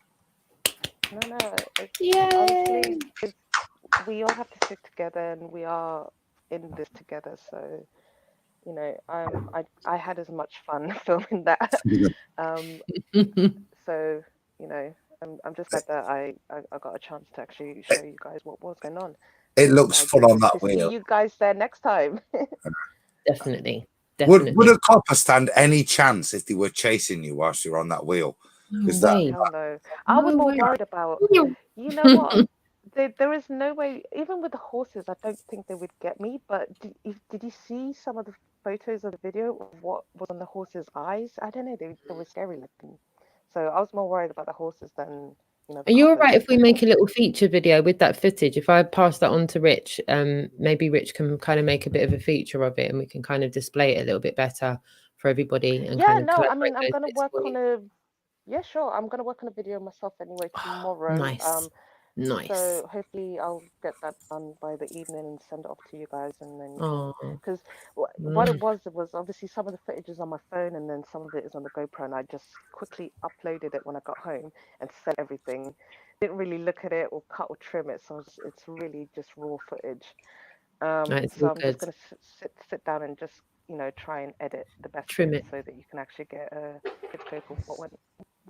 Sweetheart, thank you so much. You're an absolute darling. Honestly, big respect to you. And do you know what? I'm so pleased that we've actually met in person as well. And we're not just, you know, online buddies. I've had the pleasure of meeting Asita a couple of times as well. And I look forward to seeing you again really soon. So yeah, hopefully if something's going on tomorrow, let me know. And if not, we'll try for next weekend. Yeah, no, definitely. Thank you, guys. Awesome. Nice to meet you. Big love to you all. No, thank you, guys. Thank you. Big love. See you later. Take care, my darling. Speak to you soon. Isn't she a sweetie? Isn't she a sweetie? Little sweetie pie. Yeah, all of you in the chat room, thank you so much for all of your input. Asita is, you know, an awesome lady. I've met her a couple of times and spent some time together at Speakers Corner. Real honor to know her. She's a great girl, and thank goodness the truth has her on its side as well. So yeah, as usual, we're never on time, never on schedule. We've been going for an hour and a half, just over an hour and a half, and we're now just getting into the tabs that I've got as well. So I don't know if you want to take a little break. If everyone wants to take a little break, we can do that, and then we can come straight on back. Or we can just take a little break. I'll make a coffee. Yeah, that's not a problem. That's all good with me. So for the break, I've got a nice little something for everybody. I'm just going to get it up now. Hopefully it will come up. She says, with a bit of luck, and it's not there, so that's not very helpful. So just bear with me, everybody. Mark, show me your nice something. I know, it's great. It is great. That's the one I'm looking for now. So now I can go back here, and now I can share my screen. I can share the audios, and I can do this. This is brilliant. Fantastic. So yeah, we've got a few minutes now for you all to go and get a drink, use the ladies' room, get yourselves comfortable, get yourself a munch for come back for part 2 of the Really Woke Show. And we shall see you in a second, she says, hopefully.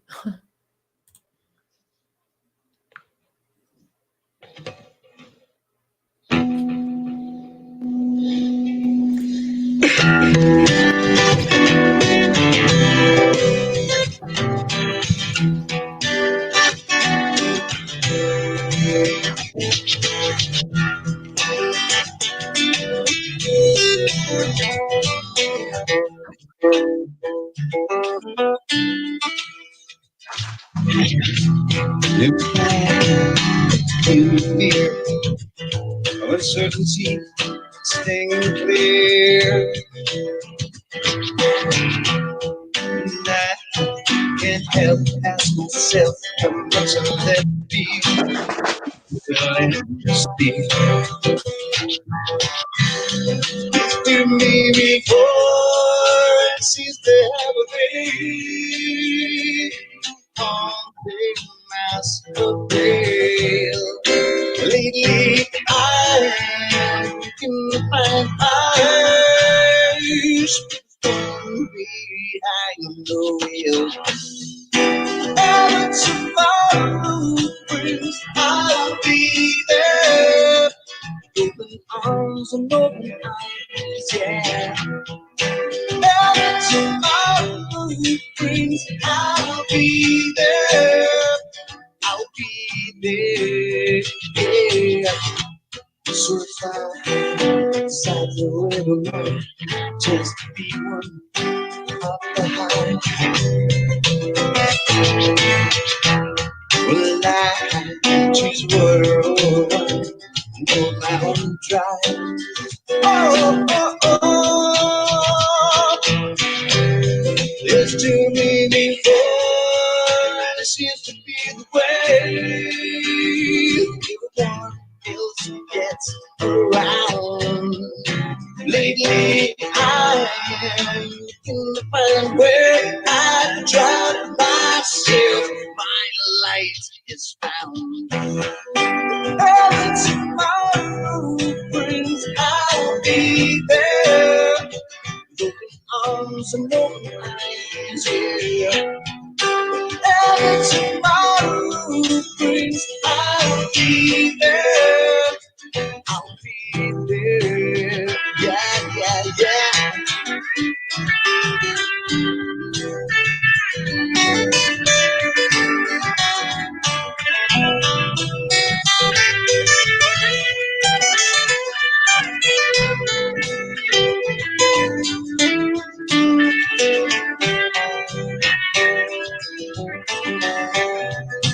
Would you choose the world or I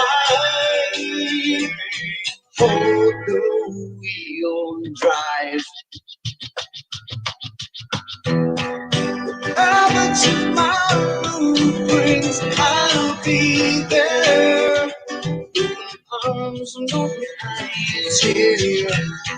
Whatever tomorrow brings, I'll be there. I'll be there, yeah, yeah, yeah. Do, do, do, do, do, do, do, do, do, do, do, do, do, do.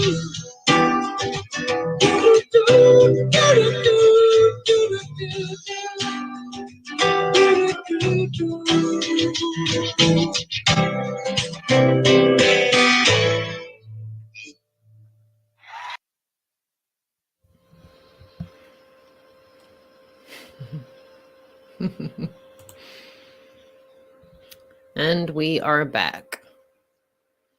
Gotta love that. Got to love that. I do love that. I'm not going to lie. Absolutely love it. I hope that was long enough for everybody to use the ladies or the gentleman's room, get a drink, get themselves comfortable. We are back for part 2. We've got a couple of heavyweight subjects to go through this evening.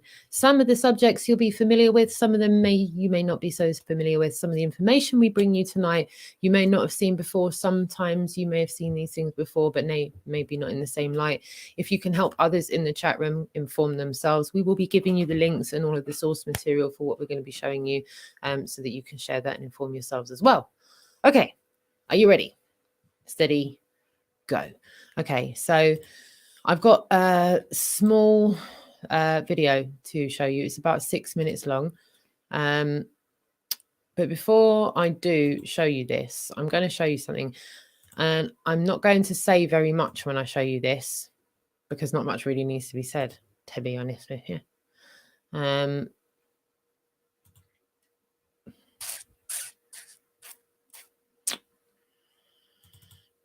That. I'm showing you this because it's quite sad, really, that this is where we are at with life as we know it. We've got people that have got more money than sense that call themselves celebrities, adopting children and dressing them, like they're dolls, basically. In this picture here, I'm showing you Charlize Theron. She's raising both of her adopted sons as girls. Why not just adopt natural girls? It's quite a strange situation that's going on here. Some people consider that child abuse. Some people consider that Hollywood. Upsetting, man. I used to like Charlize Theron. Yeah. Well, I used to quite fancy her. What we're talking about, what we're seeing here, there's not really much getting away from that, is there? That's sad, isn't it? Sad. Really, really sad. So with that being said, I have another piece of content that I'm going to show everybody. And put it simply, it's 6 minutes and 53 seconds long. I will show you part 1, but this is part 2, which I think is much more relevant. So yeah, just bear with me a second while I get this set up. Again, I'll yield the floor if you want to say anything.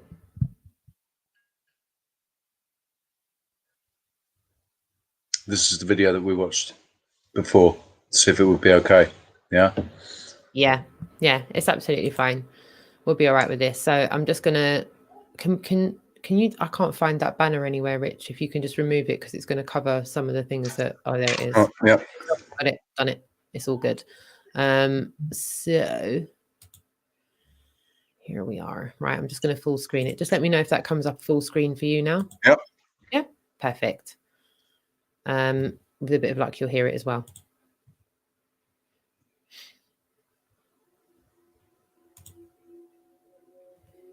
This is John Podesta. John Podesta was the chairman of the 2016 Hillary Clinton presidential campaign and has previously served as chief of staff to President Bill Clinton and counselor to President Barack Obama.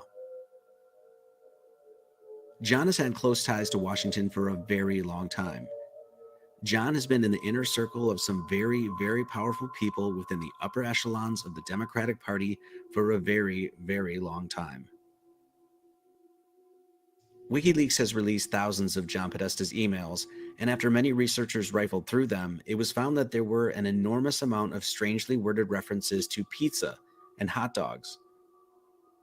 Needless to say, it is very clear to see that John and many of the people whom he was communicating with are speaking in code. And not only are they speaking in code, but it is the same code that has been well established by the FBI. A few emails worthy of mentioning are here. Here we have an email discussing that the White House is flying in $65,000 worth of hot dogs and pizza. And yes, you could argue that the White House spends a good deal on high-profile events, and thus it is silly to assume that this email has anything to do with child trafficking, but really, 65 grand to fly in hot dogs and pizza? Who flies in hot dogs and pizza? Does this hot dog and pizza catering service have a name? And 65 grand? At the very least, these people are wasting an insane amount of taxpayer money. Oh, and one last thing. It is protocol that all the food served at the White House is prepared at the White House due to worries of contamination and poisoning and the like. So all the food at the White House is made at the White House. So what does this email mean? This next one is addressed to John Podesta and discusses dreaming of a hot dog stand in Hawaii. Are hot dogs really that good in Hawaii? I've been there and I was never once told about the legendary Hawaiian kosher footlong. What is the name of this hot dog stand? Does this person and John Podesta vacation together? Very odd and very disconcerting knowing what the code word hot dog means. I believe this one comes from Hillary Clinton's emails herself, and it says, "With fingers crossed, the old rabbit's foot out of the attic, I will be sacrificing a chicken in the backyard to Moloch." Enough said. Here's one from James Elefantis to John Podesta, including the Hillary logo with a pizza incorporated into it. Now remember, this is the owner of a local pizza joint emailing the campaign chairman for a presidential candidate about a logo and saying, "Do not forward it." What kind of relationship do John and James have? How close is James to Hillary? These seem like pretty important questions.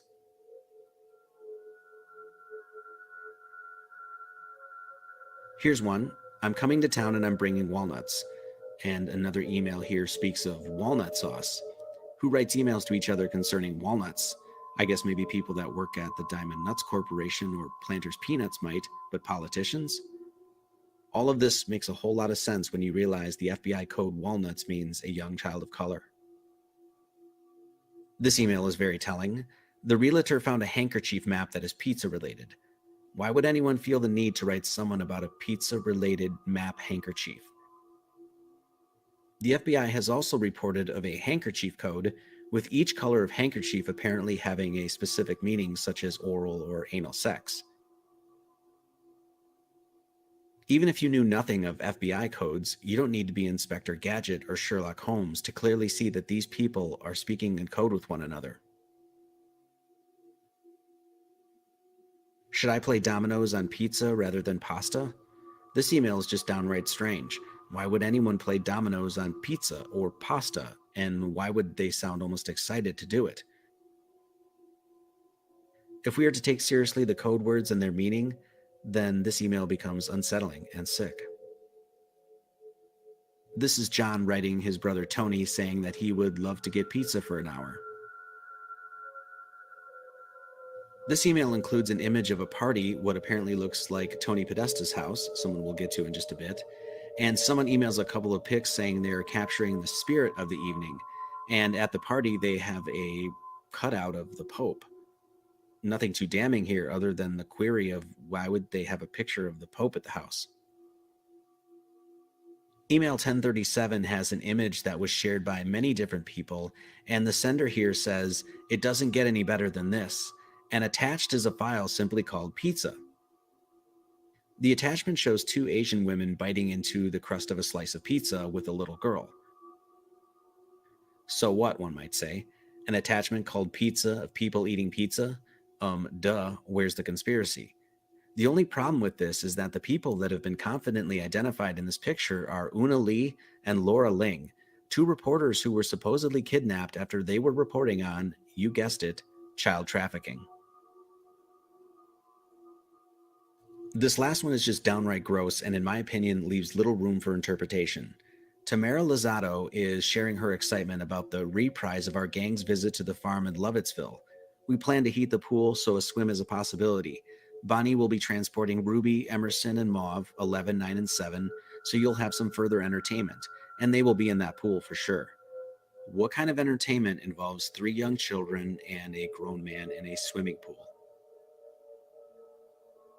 So yeah, you get the point. Even the most elementary mind can clearly see that there is something else being discussed here besides hot dogs and pizza and walnuts, and I have yet to find a single researcher to provide an honest and common sense explanation for these private exchanges.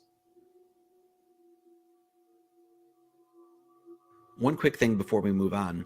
This painting was found in an image of the campaign office of Chairman John Podesta, and it shows two individuals holding dinner plates about to carve into and what looks like dine on a human being.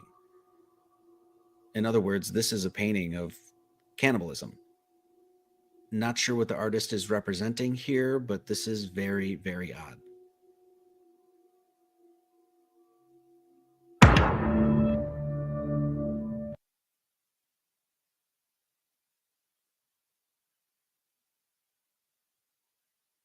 Yeah, with that, I've got one more thing to show you because Podesta came up quite a few times on that. So I'm just gonna, which one is it though? I believe it would be the first one.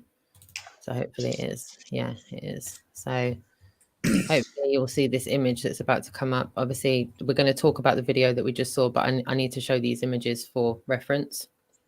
And make sure it's full screen, which it is. So can you see this image? Yeah. You know it's going off, don't you? But all the time, and you're aware, but it's never easy to have to listen to it again and just listen to that filth. It's bad, isn't it? It's bad. I'm trying to just get the actual right one here. So I'm going to stop the correct image up because it's unfortunate. It's unfortunate, but it's horribly true. Unfortunately, it's not a conspiracy. It's just not. This is artwork from the Podestas. Can you see how messed up this is? Can you see what is in front of you here? It's not right, you know. It's not right. It's not right. Something horribly wrong with that. Big time. Massively. I've got one more piece of art to show, which again, you know, it's not nice, but it is, you know, it is what it is. These emails are going to come out whether anyone likes it or not, unfortunately. There's not really going to be anything going to stop this information from coming to light. And if you're a type of person that believes in coincidences, then you may take this all as just one massive coincidence. And that's fine. Not everybody's ready to come to this kind of truth. But this is it. This is the kind of stuff that they have. And we could go into what's his face from CNN, his artwork, Anderson Cooper's artwork.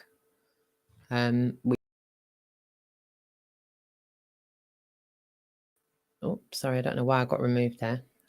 We've shown the artwork on the Real Workshop before. Anderson Cooper. I know I'm getting grabbled because I've been muted. I've been removed off my own stream there and all sorts, and I'm just trying to convey us, and it's just taking me longer to say the sentence. But yeah, this is artwork from Podestas. We've shown Anderson Cooper's artwork and how messed up that is. There's not really much getting away from that. There really isn't. So we do want to, we want to maintain highlighting this because this is about to burst into the public domain. And when it does, everybody needs to be aware that it's not a conspiracy. It's just not. It's convenient to think it's a conspiracy because then you don't have to address it.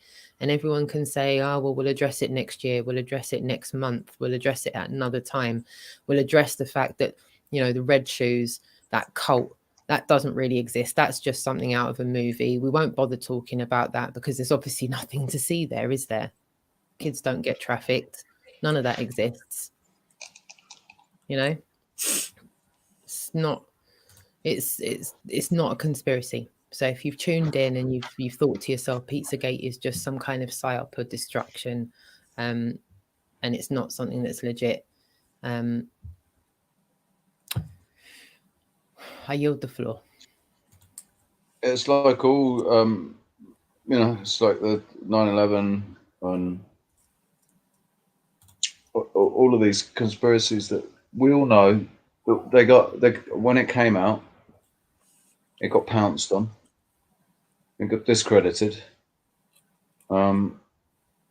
They tried to pull some stunt with an idiot going in and shooting the hard drive of the pizza place that James Alefantis owns. Sorry, not likes. He owns. The thing is, I just draw attention again to James Alefantis' name, and the fact that coincidences, we don't like coincidences, do we? We don't think that coincidences exist. James Alefantis is pretty much almost j'aime l'enfant, which is I like children.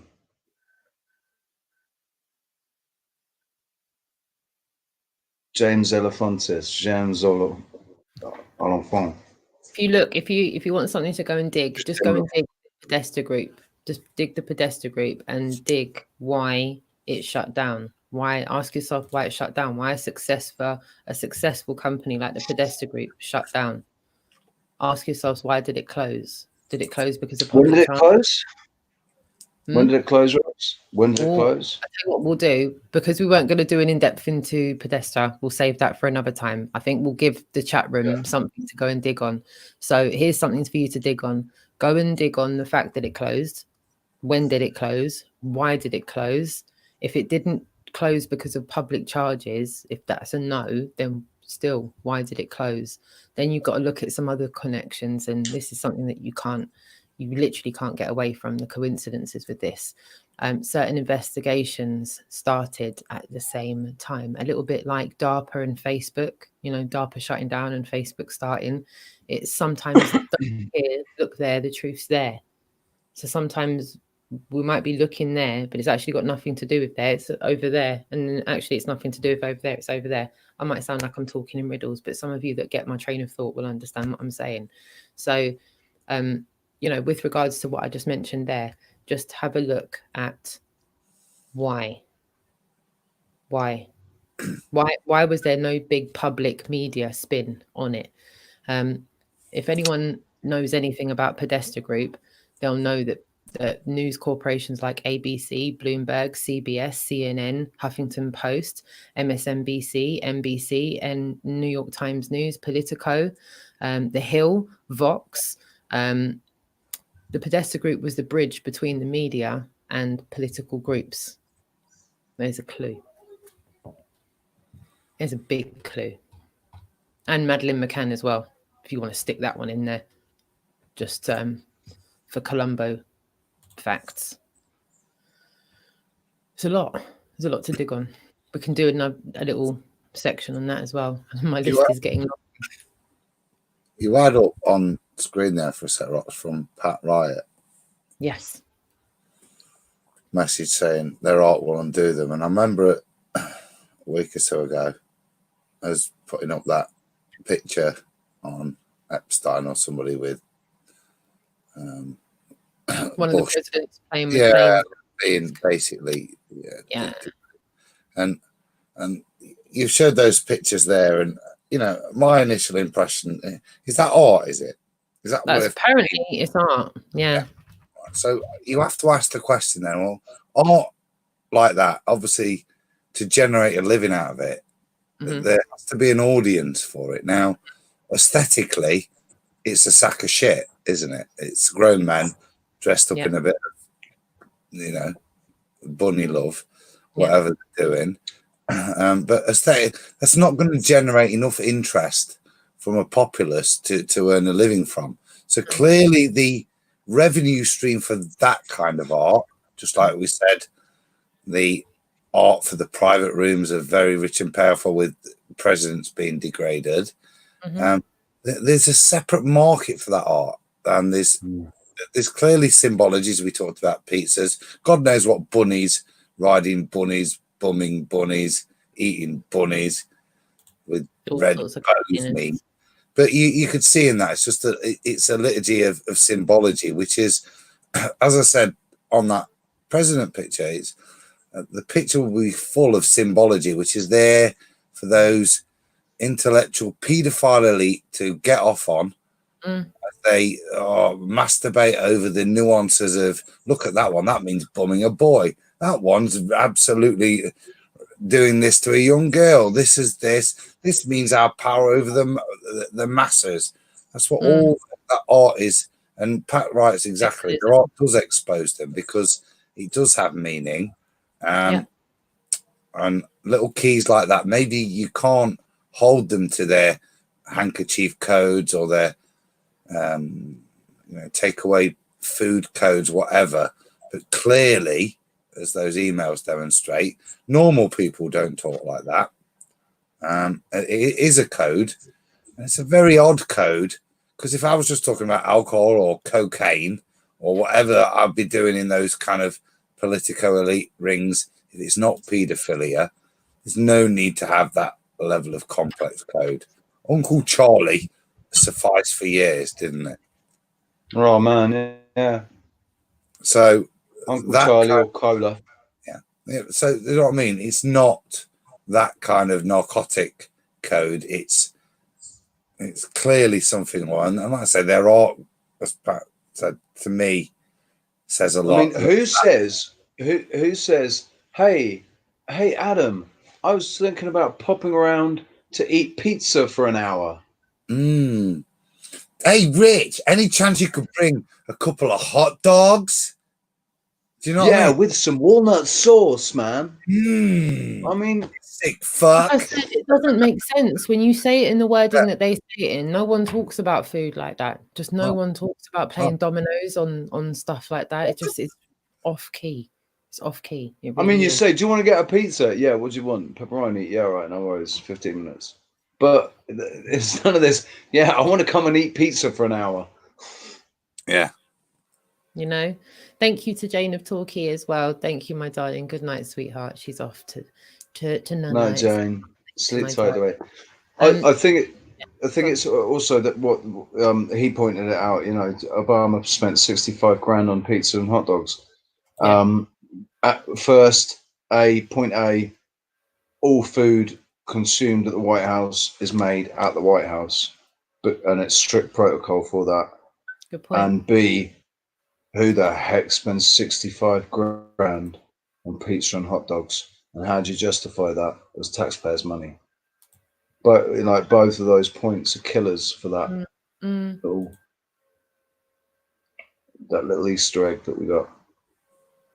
I mean, there and Pat, right? Yes, there are, and there's symbols and their symbology. That's what will expose them.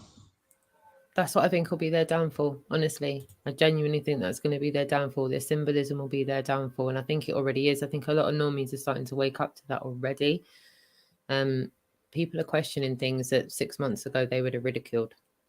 Honestly, I think. Vagabond says there, look, sack of shit. Adam, the art critic, love it. Vagabond's known me for years, man. You know what I mean? And he knows I ain't a critic or appreciate. I ain't talking about art. That stuff is so loaded that even somebody that isn't, like my sister, she did the A level in art, not me. Do you know what I mean? But somebody that isn't appreciative of the nuances of art and what it means, it's clearly, it's not even, to me, it's not even artistic. There is no art in there. Like I said, correct. There is nothing merit-worthy to bother. It's not a Rembrandt. It's not a... it's symbolic rather than artistic. Yeah, that only means something to make you feel superior because it means you know about that secret kiddie fucking club. There you go. That's what there is no artistic loveliness to any of it. If you understand where I'm coming from, it's just there's nothing like that at all. You take Elton John's shit with the kids stretched out in a dry swimming pool hanging, and the pictures. Yeah, you know, that was one of the first pictures that we showed, wasn't it? Yeah. All of it. That's not art. It might be, you know, presupposed to be art so that the elites are allowed to hold it in their libraries, and it's not described as said, which is basically pedophilic pictures, you know, which is what it is. It's given that title so that for whatever reason, people of great wealth are allowed under certain descriptions to hold pictures like that as if they do have some meritable value. The only value is to say, look, how wealthy am I that I can have a picture and hang it up? I'm so wealthy, me, right, that I can have a picture of kids being fucked or sexually abused and hang it up and be allowed to hang it up. A picture, or a picture of bloody yeah, Bill Clinton dressed up as a girl. Yeah, and that's what it is to me. That kind of stuff. It's statement to get like that first Bush picture. It's a statement of power to be able to have a picture ridiculing a president up on the wall for people to see and view. To have a picture which is clearly of a paedophilic nature up on the wall, view allowed. There you go. Some of them there. Yeah, is a statement of power of the owner. It's nothing to do with the content of the picture. It's a statement to others of the power of the owner. Yeah. Yep. Yeah, that's from the Vanderbilt, the Anderson Cooper's mum. That's from. I'm not going to keep it up for too long, but yeah, you kind of get the gist of what we're saying there. It's disgusting. It is, and that's why I didn't keep it up on the screen too long. But for representational purposes, just so you can understand what we were talking about. If you've seen some of the early Really Work shows, we did shine a light on all of the Red Shoe Club and the Podesta artwork and the Vanderbilts and Anderson Cooper and all of it. The whole 9 yards, and it was a really, really uncomfortable show that we went through. In fact, it was so uncomfortable that Rich took time out after to speak to me and Dolly and explain to me and Dolly in quite harsh terms how uncomfortable he was with the show and how uncomfortable it made it. Was just it's not that we blindsided you with it. I think it was just as we went through the layers of it, it was just getting more horrendous and more horrendous as we went through to the not that you were traumatized. We were all a little bit upset. Me and Dolly were in tears. You were a bit wired and you're muted. That's right. You're muted. Yeah. That's all good. Come on, Rich. Play it again, Shem. Just play it again. Right. The most important thing that people need to do if they are going to look at this, if you can't detach before you look at it, if you can't detach yourself from what's going on and what you're seeing, and if you start thinking about it in any great detail, it's going to twist you up. Yeah, it's going to twist you up. You have to detach from it, because otherwise you get twisted. Yeah, and don't get horrible. started on Bill Gates. Really horrible. Melinda. Oh, They're the God. fall of the cabal. That's something that I'm so glad you mentioned that, Alfie, because that's really what I kind of wanted to finish off with from my end of showing things. Rich, is there anything that you want to shine a light on before we wrap up for tonight? I'm going to mean wrap up. I just mean like before we start to close down for the evening. The only thing that I had on my I've got Malin's Malin. I don't know how to pronounce it, man. I've got her music track, her video lined up to show, but also I've got that Trey Gowdy. We're going to show that when we got Trey Gowdy. His response, what he was saying when he was asked about President Trump's tweet concerning Obama. Because basically Trump called out the congressman, what's his name, Lindsey Graham, to say, Lindsey Graham to say, really he should be calling Obama to the stand. And so they asked Trey what his thoughts were on that, and it was interesting what he said, wasn't it? Yeah, it was. Are you going to share it? Yeah, I've got it here lined up. Lovely. Go for it.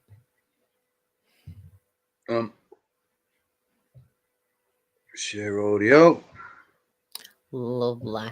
I think you'll like this. Everyone. I love Trey Gowdy, man. I've got a section of that I'm going to play after. I'm going to share that link as well. So yeah, cheers for that.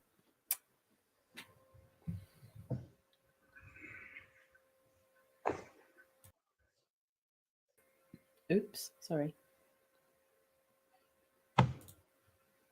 Former House Oversight Committee Chairman and Fox's contributor Trey Gowdy, and Vice President knew, if anything, about the insurance policy that we've talked so much about. Trey, good to have you here tonight. Thanks for being here. So yes, I thought we would start by taking a look at this tweet by President Trump. I like Trey's accent. Congressman, the first person that I would call to Trey testify Gowdy. about the biggest political crime and scandal love in the this history man. of the USA by far is former President Obama.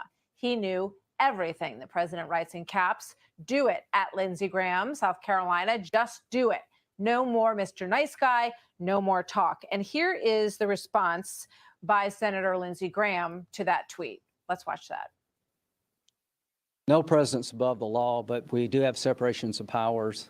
And I think it could be a bad precedent to compel a former president to come before the Congress. That would open up a can of worms. And for a variety of reasons, I don't think that's a good idea. So who do you agree with here, Trey? Well, let me say this. I understand fully why the president is frustrated. I mean, his first term in office has been under a manufactured cloud by his opponents. So I understand his frustration. I'll tell you what my other advice to Republicans would be: we're 5 months away from the general election. The House is up and a third of the Senate's up. Let's don't fight publicly. Let's don't have these internecine battles 5 months before the general election. This is what I think you should do. First of all, get all the documents, get all the evidence, Martha. I mean, you referenced Susan Rice. There's a part of that email that no one's ever read because it's still classified. How about the Comey emails? How about any text with Andy McCabe and Jim Comey? I mean, so there are a lot of documents that need to be declassified. And if I call President Obama, he would be the last witness because I don't like surprises. I mean, this is not a mystery. This is not entertainment. We are trying to persuade and communicate. You already know what Samantha Power and Susan Rice and McCabe and Comey and Brennan and Clapper, you already know what role they played. So lay that out for the jury. And then I would call Biden before I called President Obama because remember, President Trump was impeached for trying to investigate his political enemies. Well, maybe that's what Biden did. I mean, I don't know it, but if it's good for President Trump, wouldn't it be good for Biden? And wouldn't you want to know that? Here's a question. You know, with regard to the names on this unmasking list, it's my understanding that it may or may not mean much, that some of those names are there because someone else asked them to, you know, put their name on the unmasking request. And that perhaps, you know, the person who was behind most of the desire to unmask those it doesn't have their name on that list at all. Does that add up to you? Do you agree with that? It does not. I mean, I heard that from Samantha Power. I mean, the number of unmasking she requested was so far outside the realm. And then she said she didn't know about most of them. But that's a problem too, isn't it? If you give the power to someone to unmask and they're delegating that power to a clerk or a subordinate, this is the question for Joe Biden. We know you asked to unmask Michael Flynn's name. We know that. How many other unmasking requests did you make? I mean, were you a serial unmasker while you were the vice president, or was this the only one? I can't answer that question, but I think it's really relevant. You know, I mean, let me ask you this, because, you know, in terms of this battle over whether or not this should go so far up in terms of investigation into Joe Biden or President Obama, there's no indication that the Department of Justice or that John Durham are considering either one of those two people that I just named in their investigation. And we know that because of something that the Attorney General said in an interview with Hugh Hewitt just a short while back at the end of April. Watch this. As far as I'm aware, none of the key people whose actions are being reviewed at this point by Durham are running for president. What do you think about that? Follow the evidence. I mean, wherever the I mean, that's why you put a career prosecutor that's apolitical like John Durham in that position. Wherever the evidence takes. I mean, if Joe Biden didn't make the unmasking request and wasn't involved in any of the Flynn decisions, then so be it. But someone needs to tell us that. He's certainly not immune from investigation. What I took that to mean is there's no evidentiary support for it yet, but I don't think Durham's through either. You won't know it until you talk to the witnesses. Right. I mean, that's kind of my point with the FBI. I mean, you don't know who leaked until you ask them. All right. So, obviously Lindsey Graham's going to get some pushback from, the president's supporters on this, because a lot of people look at these situations from the beginning and say no one has actually been held accountable. It's an enormous source of frustration for a lot of the president's supporters in this country. And, they've also pushed back on you about that with not subpoenaing. Some of your colleagues have asked why you didn't subpoena more actively when you had the chance to do so. Do you have any regrets about that? Well, look, Martha, I was part of investigations from the moment I got to Congress. I didn't volunteer for them. I was drafted for most of them. So you and I could have an entire hour on the mistakes I made. I was not the chairman of the House Intelligence Committee. Devin Nunes was, and he did a phenomenal job. Bob Goodlatte was the chairman of the Judiciary Committee, and when it kicked up to him, I think he did a phenomenal job. So whoever thinks that I failed to issue subpoenas either doesn't understand the way Congress works or just wants to do a drive-by shooting. And I'm not running again, so I don't know what threat I posed to them, but there are plenty of things to criticize me for. Just don't pick the wrong one. One of the things that I remember you saying, Congress doesn't have the power to prosecute. So, that's one of the issues in terms of the role of Congress. But one other question for you, because that'll do. Sorry, I think that's enough. No worries. No, cheers for that. I appreciate Trey, man, big time. Big time. Appreciate him. I love Trey Gowdy. I think Trey Gowdy is brilliant. I watched him. Points at him, big time. Oh man, I watched him all before the impeachment. When he was talking about, he was on the House Judicial Committee or something, and he was chairman, I think, of the House Judicial Committee, talking about Benghazi and stuff. Or it was all ripping into. Right, he was ripping into Hillary Clinton and all of them. Man, he's brilliant. Says it as it is. Sorry, guys. There we go. Sorry, that's from me. I personally, I've been a fan of Trey's for ages, but there was, like you said, Adam, there's a load of points in. I feel like it's a bit of a precursor. I feel like they have to do this by the book. They have to optically make it do this, so it goes back and forth a bit like a tennis rally. So that we're all going like that, and we're all going like that, and then when the ball lands where it lands, we go, "Oh, look at that! Isn't that funny? It landed over there. Oh, look at that! Obama's in court. Oh, how's this going to go? Military trial? What's this? Back to Kenya." I was going to make, Rox, is I think that was I'm not giving the credit to Trump directly, because I think there's a political team, but that's politically, that's very clever what he's done. He's reversed it back to the Clinton, Bush, Obama clique, cabal, whatever you want to do, to say, look, whatever future investigation that requires to go off with regards to me, the best man to ask is Obama, because he knows everything. He was in power, and that puts them at a point that they have to then either take him on board and get some statements from him, which holds him to the statements, irrespective of what, as I think they're all shit scared of, is documents appearing from here and there. But if he was to make a statement and then a document appears that contradicts it, then you have a president lying to Congress. So he's kind of put it in their court on that. If they want to investigate further, the best man to ask is Obama, and I think that's a very clever political move, because they're trying to undo him, and he's put it back so it's all in their own camp, which only then leaves the Obama camp to attack the Clinton camp. Right. It's almost going to be like little like rats eating themselves. But am I going to get interrupted? I think. Oh, that means we've got. I'm already here. What's going on? You're already here. Johnny Watson. It's no Harry Watson. Yeah, he's a monster. I'm in bed. Yeah. Come on, it's locked on bed. Come on, son. It's Michael Jackson. I need to got Marley to sleep. Oh crap! Sorry.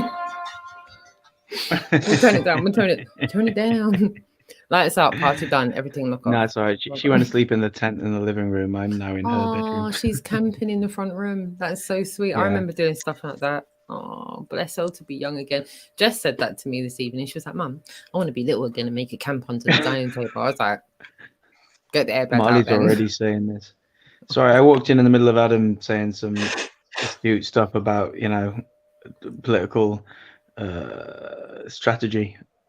And I'm really enjoying political strategy lately. But it's all based on assumption, unfortunately, because no one tells you what strategy they're playing. You just got to try and figure it out. True, but don't you think it's like a good crossword? It's like a good, you know, like when you give your brain a good little workout, you think, oh, I'm gonna have a little think down this road. I mean, I enjoy it, but I know that people I speak to it about it to get pissed off because they really don't want to do that workout. They're probably doing another kind of workout about something else, and they don't want to think about that. Because I remember being like that, like, oh, who fucking cares? Politics is bullshit. You're like, wait, politics is everything. That horrible little advert on the BBC was right. But you know, I don't know the motivation. I just think, I don't know, maybe the Trump camp has been watching a little bit of flat Earth debate. The way to return it back to the Clintons to say, well, this is your claim, so the burden of proof is on you. It's not for Trump to prove that he wasn't out by the Russians in some way. Maybe it's up for you to prove it, and the best man is the guy that was in charge at the time. Who do you think is going to bring Black Swan into the argument? Black Swan. I swear to God, and I'm really sorry I didn't write this down. I heard it dropped the other day, completely non-flat Earth related, in the same way they dropped the flatten the curve. Like it was like the next thing they were going to tackle just by occupying its amount of searches online so that it disappeared. Do you know what I mean? Like when they name a song about a topic, and so every time you search for it, all you find is a song title. It's like that. Yo, it's like they saturate its meaning in another area so you can't look for it. But I heard Black Swan news the other day, and I was like, I must write that down. But I was chasing Marley, and I just forgot. No worries. No, I have as well. I've heard the BBC using it. Go on, Adam. I was just to say, before I got here tonight, I was on Ballbusters, and great kind of summary of stilettos. No, of the Black Swan and everything. It was a real good rebuttal. Just saying, stilettos make good ballbusters.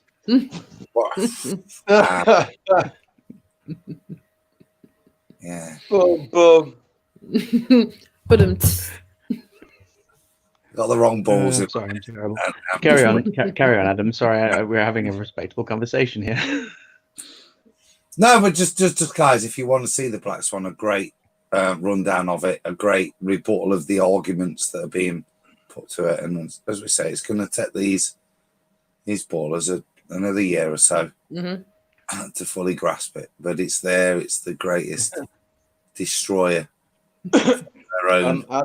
Adam, what makes you think that in a year or so that these ballers are going to grasp it? Because be longer. In the last 5 years, it'll be longer. Right, in the last 5 years, none of them, not one single one of them, has managed to grasp the fact that it's observably flat and there's no measurable curvature. I'll tell you why. May I do a momentarily double O? Forgive me, double O. I'm going to give a personal story, just because if I imagine that I was a baller who were to hear this stuff, I would rebel against it in the same way I rebelled against many things in my life. The only reason Flat Earth was open to me is because it was ridiculed and then censored, and those are two triggers for me to pay attention. They, however, were not triggered by that. They now just have something to respond to. They're going to fight against it, and they're going to be stuck in that cognitive dissonance loop that you cannot get out of until there's no obstacle in the way. That's very good. You know what I mean? Like when there is an obstacle, you just go, hang on a minute, I'm on the other side of that. Wait, nothing's changed. Apparently, I was feeling way too much about something that wasn't important. They're stuck there now that they've got something to bang their heads against. The Black Swan is going to keep them there. We have to make them realize that All right, yeah, forget about that for a minute. Do you Why are they actually so- believe in NASA? We have to go back to NASA, actually. Do you actually believe they went to the moon? Yeah, I do. Why? Why do you believe that? Because I was told it. Have you seen this before? Like, let's There's not always a forget way that that's back the up. most effective thing. Do you know that it's funny because the NASA thing is the same. It is this. You get the same objections though. Well, the objections come from the same place as with the arguments against or for the globe, which is they've seen it on TV. They've seen the CGI and the produced propaganda videos that we're given, and that they buy into it, hook, line, and sinker. Absolutely hook, line, and sinker. You can't. Well, Yeah. but here's the thing: our advantage is that we've all been there. We've all done that, right? Is there any of us who never bought into any of it? Most of us bought into it at some point, and we know what it feels like to buy into it. Know what it feels like to buy into it. Yeah. Yeah, I agree. And, I and agree. we also know what it feels like to meet someone who doesn't, because it's weird and terrifying. Because you've been told that it's weird, and it feels terrifying. Because you're like, oh my god, this is real. I actually still People are remember really this crazy, because like, you feel like that person is crazy. I still remember what it was like to be told by my mate when I still bought into it. I remember. Yeah. I really, really thought he'd lost it. I really thought that he'd been eating mushrooms, magic mushrooms, and he'd lost his grip on reality. Well, I've never taken mushrooms, so I wouldn't know. Sorry, I only blaze. I have. Blaze. I have. I want to give a shout out to the chat room as well in a bit. But so shout outs incoming in the chat room. At the same time I was hearing this stuff, I'd never taken mushrooms, so I shout out to chat. Right, hang on. Have I got to do this thing now?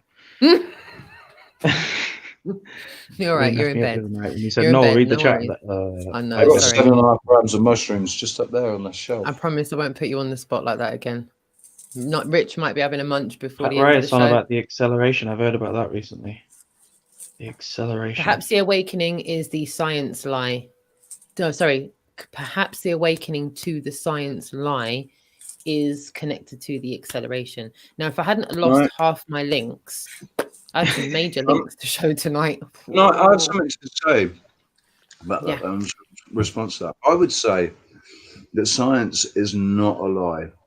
Science is very, very, very real. It's measurable. It's demonstratable. It's you can test it.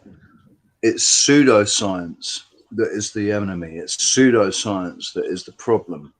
So real science isn't. Real science is real science. Physics is physics, you know. But pseudoscience, when you're getting into these ridiculous measurements and distances and temperatures and talking about stuff that we actually don't know about, like they're talking about the radius of Earth. They've got no possible way to work out the radius of Earth because they've never been to the center of Earth. So, and they can't. What are they trying to tell us? That they've developed this radar signal that they can bounce now off the center of the Earth? Is that how they worked out how far away the center of the supposed molten iron core, which we all know is an impossibility? It's so many holes in their story, man. Where do we start? None of that is science. That's a measurement. Science doesn't lie. Science is a method. Yeah. The issue we have is that people lie about what science can tell you. People lie about what is science. People abuse the authority that if you say something is scientifically proven, they take that statement and apply it to their, as you said, bullshit pseudoscience and portray it as science. That's the trouble, is that people lie about science. Science doesn't lie, it can't lie. It's a methodology. Yeah, it's not science that lies, it's scientists. By definition, they're not scientists when they say that. They're pseudoscientists, as you said. Yeah. It's just when mugged off. and to believe in its science. I think the illusion of how dumb we all are, like, I know we are all dumb. Like, the smarter you become, the more you realize you do not know a lot. But that's one of the signs of a smart person. They realize that they're not that smart. But we're all a lot smarter than we're treated. And whenever anyone responds in a way which would probably be normal in a lie-free world, is treated like a fucking heretic or a crazy person or an outcast. Once you eventually get to the point where you can see that that's what's happening, rather than just being the outcast, it's just such an obvious play. It's just like, oh, okay, we're not that dumb. It's just we're led in the wrong directions constantly, and just a little bit of clarity would probably fix a lot. Yeah. There's sometimes, Noel, there's more the stuff we're given to paint our reality. There's actually more science in a Jennifer Aniston shampoo commercial. You know?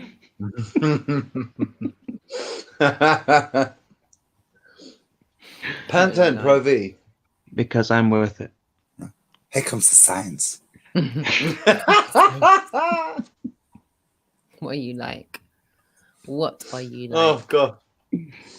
But at least that's a bit of cause and effect. Put this shit on your head and your hair will be shiny. You know, there's at least a bit of cause and effect. That is at least the premise of science. Whereas a lot of the stuff we're given is there's not even a cause and effect relationship to paint our reality. And that's what we have to wake people up to. That those premises are. I reckon I could fix that shampoo problem. You just tell the person advertising it, saying, "Would you wash your dick hole with it?" And if they flinch, you're like, "Yeah, that's not a safe hair product for my head." If you wouldn't wash your dick hole with it, you're not going to put it on your head. True. I never wash my dick hole. I love where this conversation. No, is going. Adam, no one ever deliberately washes it. It just accidentally gets washed, and you're like, "Ow!" Hang on. Hey, hang on. Double's like, hey. Listen, What? Hey. Noel doesn't make the rude jokes. I make the rude how jokes. much lag there is on it now. We know how much delay there is on this stream now because Double was like, I clean that bit. hey. I've never had soap go down my urethra. Okay. I've sipping tea now. And Adam obviously had as well. That happened. Business, what are you using to wash it with? Are you using a little tiny loofah? No, I'm just saying, if you grab that shit too quick, that stuff happens. Anyway, you've missed the point. And I've also forgotten it. So don't worry. Double. I've got another mainstream media malarkey question to ask everyone, which was my last roundup tonight, if that's okay. It's a video from 007 and another video from Instagram. And as Noel and everyone else chuckles themselves to... You look like you were looking at me then. What? No, I wasn't. My kids are like baby elephants. You know those brushes you use to clean a baby's bottle, Noel? I wasn't chugging them. Oh, don't. Shh, no, don't. Really don't. enjoyable Because listen, flinch. I'm not flinching when I had my catheter in 2010, right, the umbrella test. Adam, in 2010, when they put my catheter, I had to have a catheter because of burst my intestine, but they didn't know I burst my intestine before they give me the catheter, right? Roxanne, some little junior doctor twat who didn't know what he was doing, and he's going like this, and then he gets to a point and it doesn't want to go any further. So rather than adjust it and try to get it in, he just starts going like this, and I start screaming even louder, man. He's actually done permanent damage to my fucking urinary tract doing that by he's kinked it or buckled the bloody pipe or something. I wanted to kind of put some backing music onto that. That was like a traumatized. That was like peril. You put us all through peril there, I needed some kind of mild peril music Listen, in the background. you ain't experienced Made that a pain bit until more you've moody. experienced someone trying to jam a catheter into your I'm bloody still dick the thinking wrong bottle way. brush. I'm still got bottle brush in my mind. Oh my God, little still got mini the bottle old- brush. You know, one of those little ones that the dentists use. Ultra high frequency resonating. Stuck on the end of a Dremel drill. Stuck on the end of a Dremel drill. Ultrasonic vibrating wire brush. Oh my God. Right. Swiftly along. Double's made some content in the last few days. I'm just changing gears now. We're just going to get out the gutter. We're going to come back onto the emergency lane. And we're going to talk about the lamestream media who just loves to lie. So this is for anyone who missed it earlier on in the week. Obviously, Adam's not been here as well. Noel's not been here all week as well. My apologies, Room. I was catching up on need banter. to apologize, my darling. None of you are obliged to be here 7 days a week, and we're grateful when you do come on. And that's why we're just going to pick back up on this and give it to you together.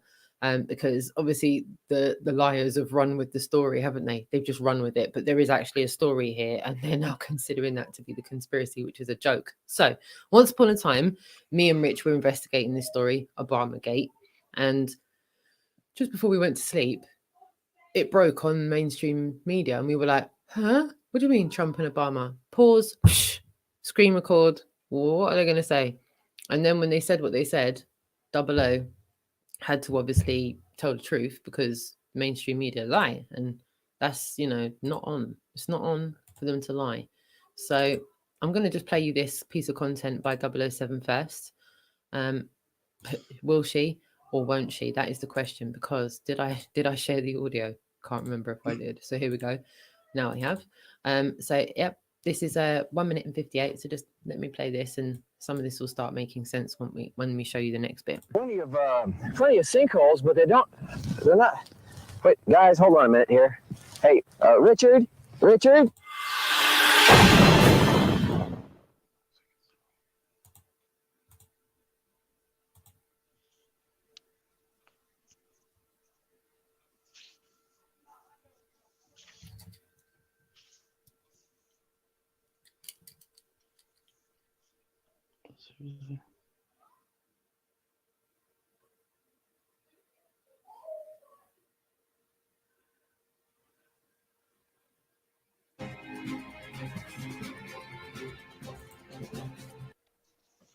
To the US now, and Donald Trump has claimed his administration is getting great marks for its handling of the coronavirus,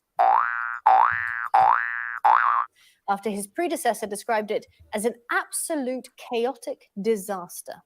The president said Mr. Obama didn't have a clue over how to handle the previous swine flu pandemic.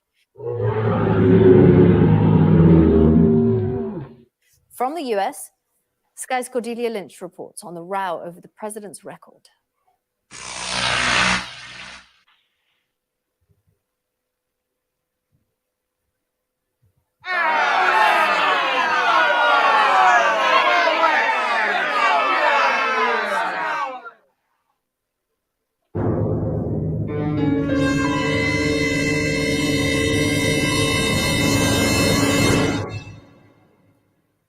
I can assure you I won't be watching daytime television. So that's one. The next one I'm going to show you is actually what Rich is trying to point us in the direction of here, because the mainstream media are not telling anybody. They're just ignoring it. It went viral on social media within hours. It was the top trending subject until they got their paid operatives to start deleting thousands and then hundreds of thousands and then millions of tweets just started disappearing. And with that being said, I'm going to share the screen now and show you guys this, and then we will have a little chit chat after and see what everybody thinks. Shout out to all of you that have already seen this. What the Obama administration did is unprecedented. It's never happened. Never happened. A thing like this has never happened before in the history of our country. And I hope a lot of people are going to pay a big price, because they're dishonest, crooked people. They're scum. And I say it a lot. They're scum. They're human scum.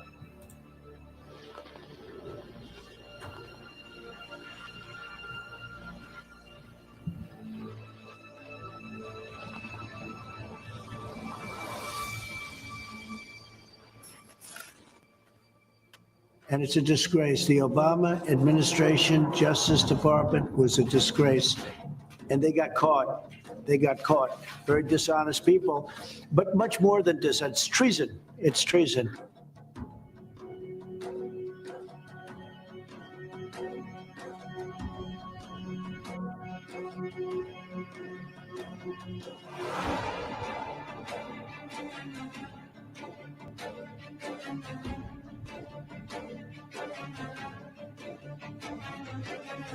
I think there's a spying did occur. Spying did occur.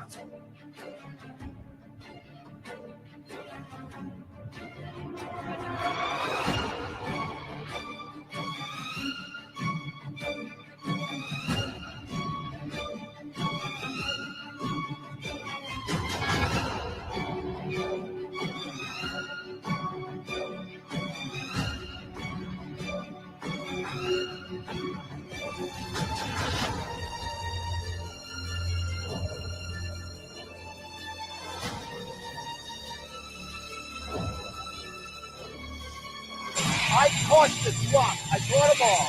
Let's see what happens.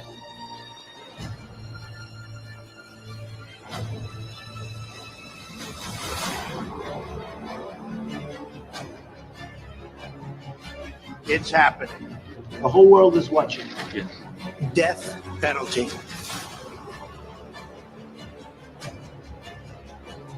They're wrong about everything, over and over. 3 years of Trump's a Russian agent. They gave Trump the Russian.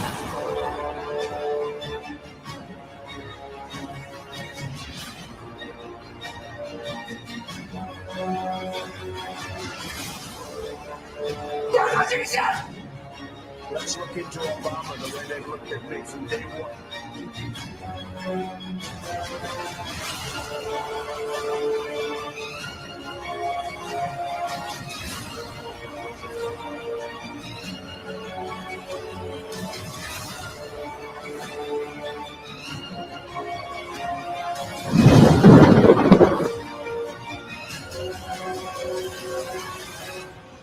Face the death penalty. Death penalty.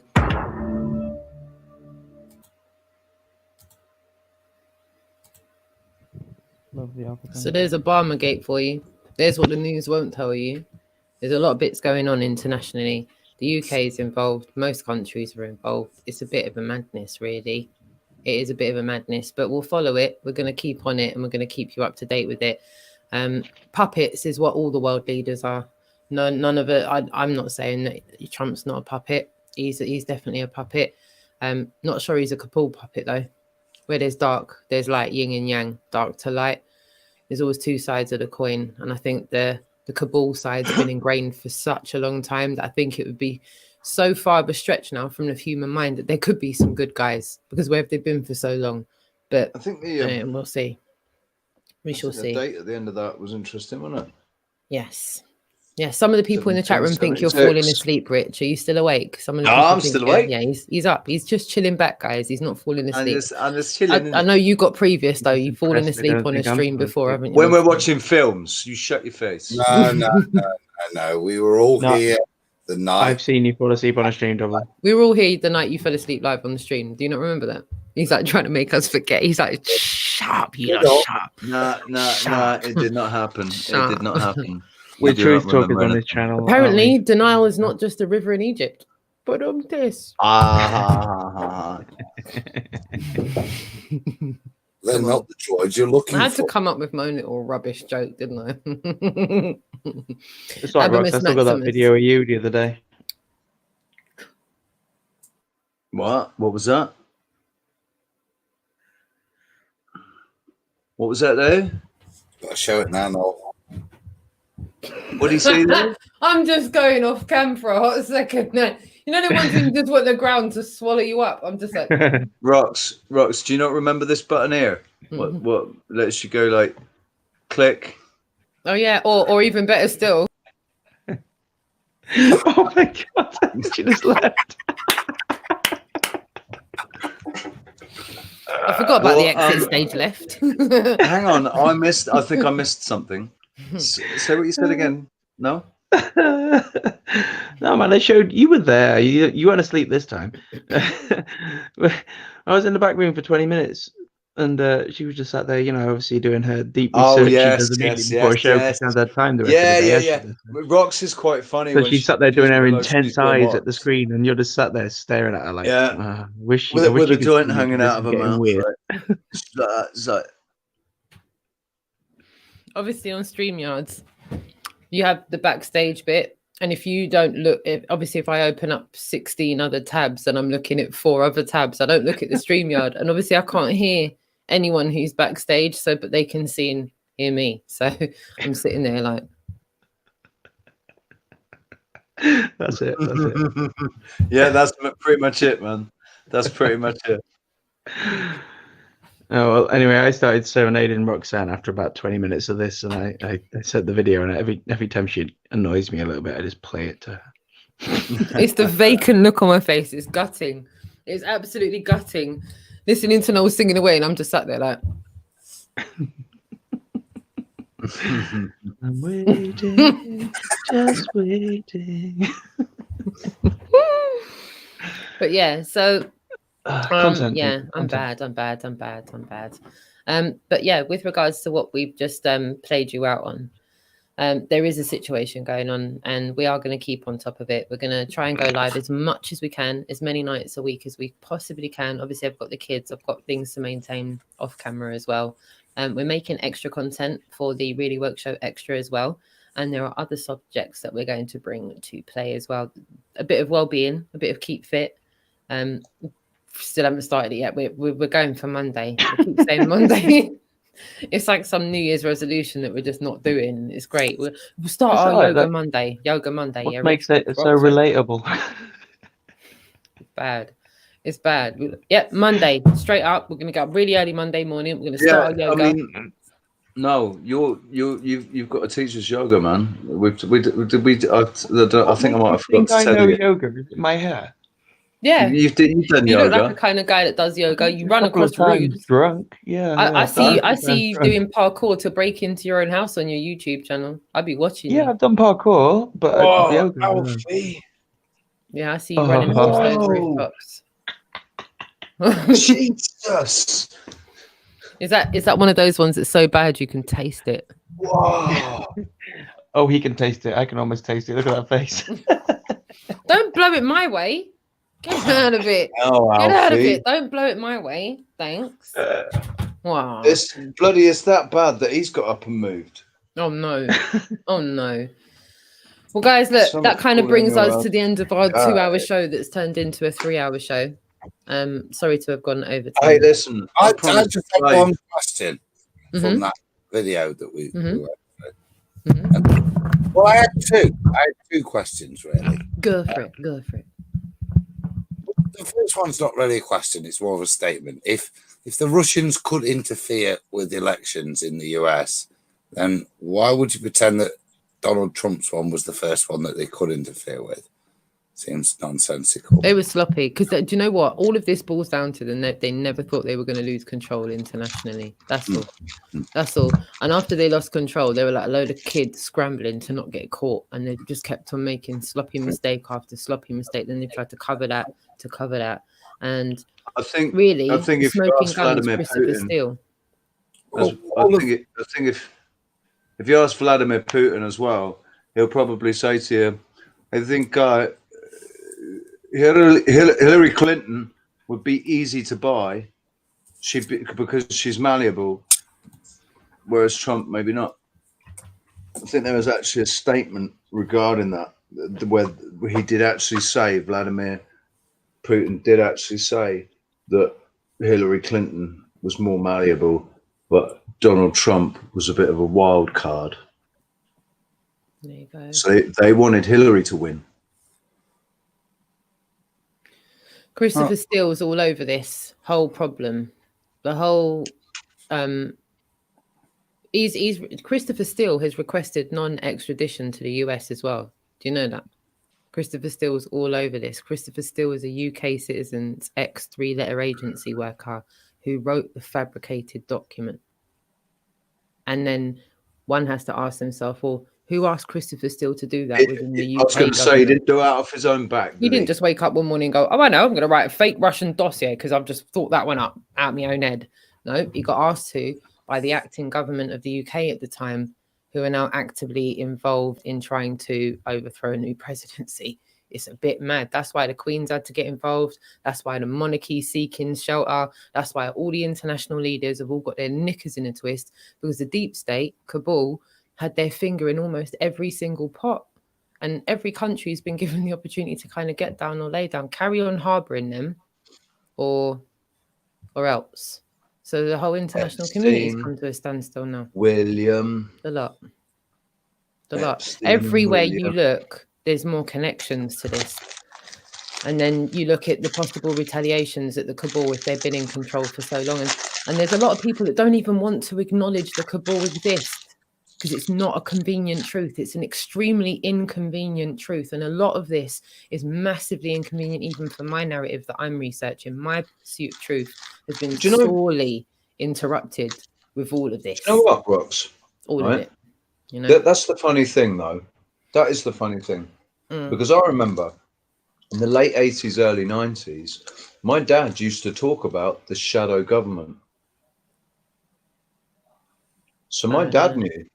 My dad knew in the 90s about the shadow government. I heard about the shadow government when I was in school. They were talking about Tony Blair and what's his name? I think for most people don't want to accept that there is any good, because then people would have to really accept that things are a lot more worse than we thought they were. If other people have got to come in and take out most of the international leaders because how we live isn't correct, then it just goes to show that even though the plasters were working for us, they're going to have to be removed and dressings are going to have to be put on them. I'm talking analgesic, but you understand where I'm coming from. It's not nice when you've got to take a plaster off, no matter how uncomfortable you are in your life already. I'm uncomfortable enough as it is. I know my counterparts on my panel over there overseas are uncomfortable enough as it is. None of us want to have to take any more plasters off because the oppressors' plasters have serviced us for so long. We've gotten so used to them. They've just been regular parts of our life. Some of us have been born with the plasters on, so we don't know it any different. That's the trouble. That's the trouble, because what happens when you leave a plaster or a bandage on for too long? But the plasters are what serviced our lives. Your hairs grow into it, man. So when you're pulling it off, you're not just pulling off a scab, you're ripping out hairs as well, and it's going to bloody hurt. Yeah. And I think that's the process. If you don't take it off, it'll get infected. It's true. Sorry, I yield the floor. Anyone else want to say anything? I've only got a metaphor for something. I'm sorry, I got lost there. What are we ripping off that takes out the hair? If you leave a bandage on, hijab, if you leave plaster on, or if you leave your socks on for too long, right, your hairs grow into them. This was okay. Sorry. Okay, I definitely was paying. And we're talking about plasters that have been on for our entire lives. So really, they've become part of the skin a little bit, and the hairs all grown into them, and they're going to really hurt when we yank them off. Pretty much worked like a box of And band-aids. this was a euphemism for the mind control of what, education? Or No, this was just my analogy for the oppressive system that's been ingrained for over a generation. We've just been fair enough. Our hairs are grown in. If we rip it off, it will hurt, but it'll be okay in the end. We're not going to die from it. You know what I mean? It's better to get rid of it and let it heal. Yeah. Bump patrol. Bump patrol. Bump patrol. This is a male cure for ingrowing hairs. There you go. Bump control. But Adam Meakin, our resident hair advisor. Resident dermatologist. Hang on, what, for on your face? No, I think it's a bald head thing. Afro-Caribbean guys, particularly when they shave. That should be me. Because of the nature of Afro-Caribbean hair is more prone to ingrowing hairs, and you get bumps. So if you look at on the head or the face. Is that what that is? So yeah. Proof on the head or the face. On the head. Head No, and chest neck, and face. neck and genitals. If you wherever you're shaving regularly, you increase the risk. I've got massive problem with ingrown hairs on my face. A bit of medical talk. Really, really bad. Love it. Ingrown hairs all on my chin. If I shave to the skin, like with a wet shave to the skin, then all around my face just breaks out in pustules. Are you naturally a curly-haired man there, Double O? Come again? Are you naturally a curly-haired man? Curly hair. Oh, yes, I've got curly hair. I've got the curly hair. And do you know the other thing is around me whole hair, Lloyd. Fuck, I can't keep that going. That's me cork, right? That's my cork. You're southern. My yeah, I've got jet black. They're like wire. It's like wiry hair. It's flat, jet black. And I always said it was from my grandfather because he had afro hair. So, are you one of David Icke's lizard people? Is that what you are? Am I what? One of David Icke's lizard people. I can't understand lizard people. Jesus, listen, son. You need to work on that Irish accent a little bit there. I know. Yes, no, you've got curly flat back hair, man. I am one of the original. I'm from Atlantis. Hello, I'm Aryan. Thank you very much. Keep that one hand raised in the air, mate. Gotta love that. Gotta love that. On that note, then, guys, we'll wrap up. I've got one last question on that video. He didn't finish his last part of the question. Actually, we can't wrap up until I played Malin's video. Go for it, Adam. Go for it, Adam. You'll have to excuse the pun, but it keeps popping up. And I suppose a yes or no would do, but we're talking about genitals again. Towards the end, Michelle Obama was there with those culottes. So say Michelle, it's Big Mike. Big Mike. Yeah, Big Mike. It's not Michelle. Right, we can either confirm or deny if that is actually the case. I'm asking the cues. I can neither confirm nor deny if that was natural genitalia or strapped-on genitalia. Oh, I like that. I think that Michelle has very broad shoulders, very large hands, quite big feet.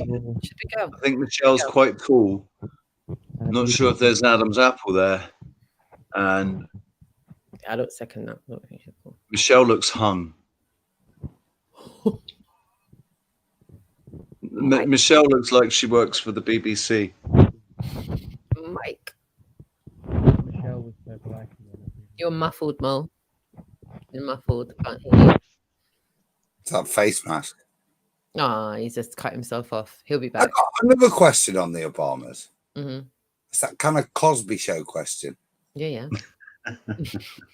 Cosby Show. Got gravel. Where's this going? Bill bloody Cosby and Obama. Where's this going? Well, it's like, you know, on the Cosby Show, skin shade had no relevance to the appearance.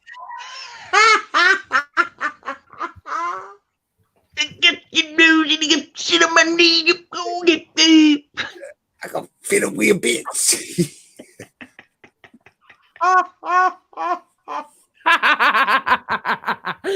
Oh no, wait, I didn't mute myself. I just took my camera.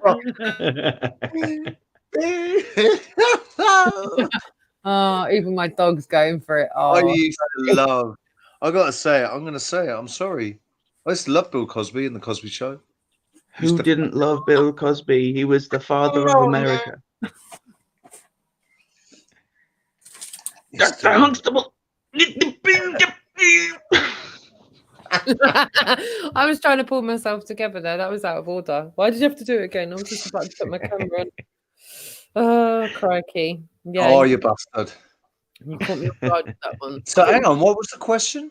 Yeah, what was Because I just walked in talking about Obama and Bill. I was like, wait, we were talking about something else a minute ago. What was the question?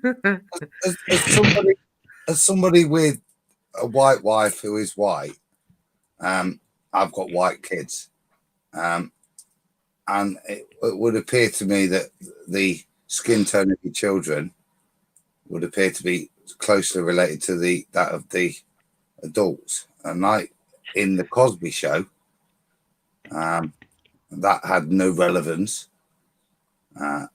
I look at the Obamas and ask a similar question: are those kids adopted? Are they? Well, if Michelle was actually Michael, then No, stop it. They're not their kids, Adam. They're not their kids. No, they're so obviously not their kids. You see the parents. It's not their kids. Oh, Which one do you think they look the most right like? now, Which one do you it's think they just- look most like? Yeah. I don't fucking know, but they don't look like them, and they don't even look like. The guy They look slipped. like The guy slipped. Obama has slipped. is How so many effeminate, times? but trying so hard to hide it. Michael? How many times did he call LA? Michelle Michael? Nobody How many? sensitive. I'll show you a picture. It's cool. We got this. We got this. You know I'll me. show a picture. I'll show you. Did you see Obama on Bear Grylls? I'm not even, hold on, wait, I'm not allowed to say that. It was so obvious when I saw that. Obama on Bear Grylls had Obama on, and it was Okay, we're gonna do just watching application. it, I was like, Yeah, I bet. dude, I he's bet gay. Obama was on Bear Grylls. I was going to say we're How you talking like about that? the program, not the man. What are you saying? I'll tell you what. But the whole I episode was want to get in a trying to ring. pick up I'll the get in a man. ring with Bear Grylls. The whole episode was Get in like, a ring wow, with that Obama's the twat. real man.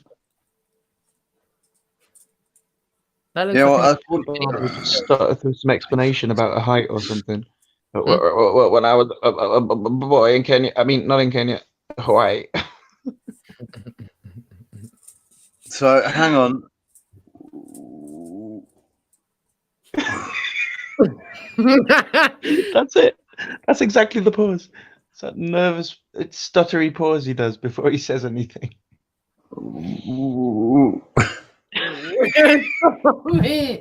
Stop. Stop. We're never going to wrap this up. We're never going to wrap it up. But there you go. Look, there's their parents. You can see clear I mean, resemblance. to me, it looks like Michelle Obama had sex with a woman that looks like Barack Obama. What?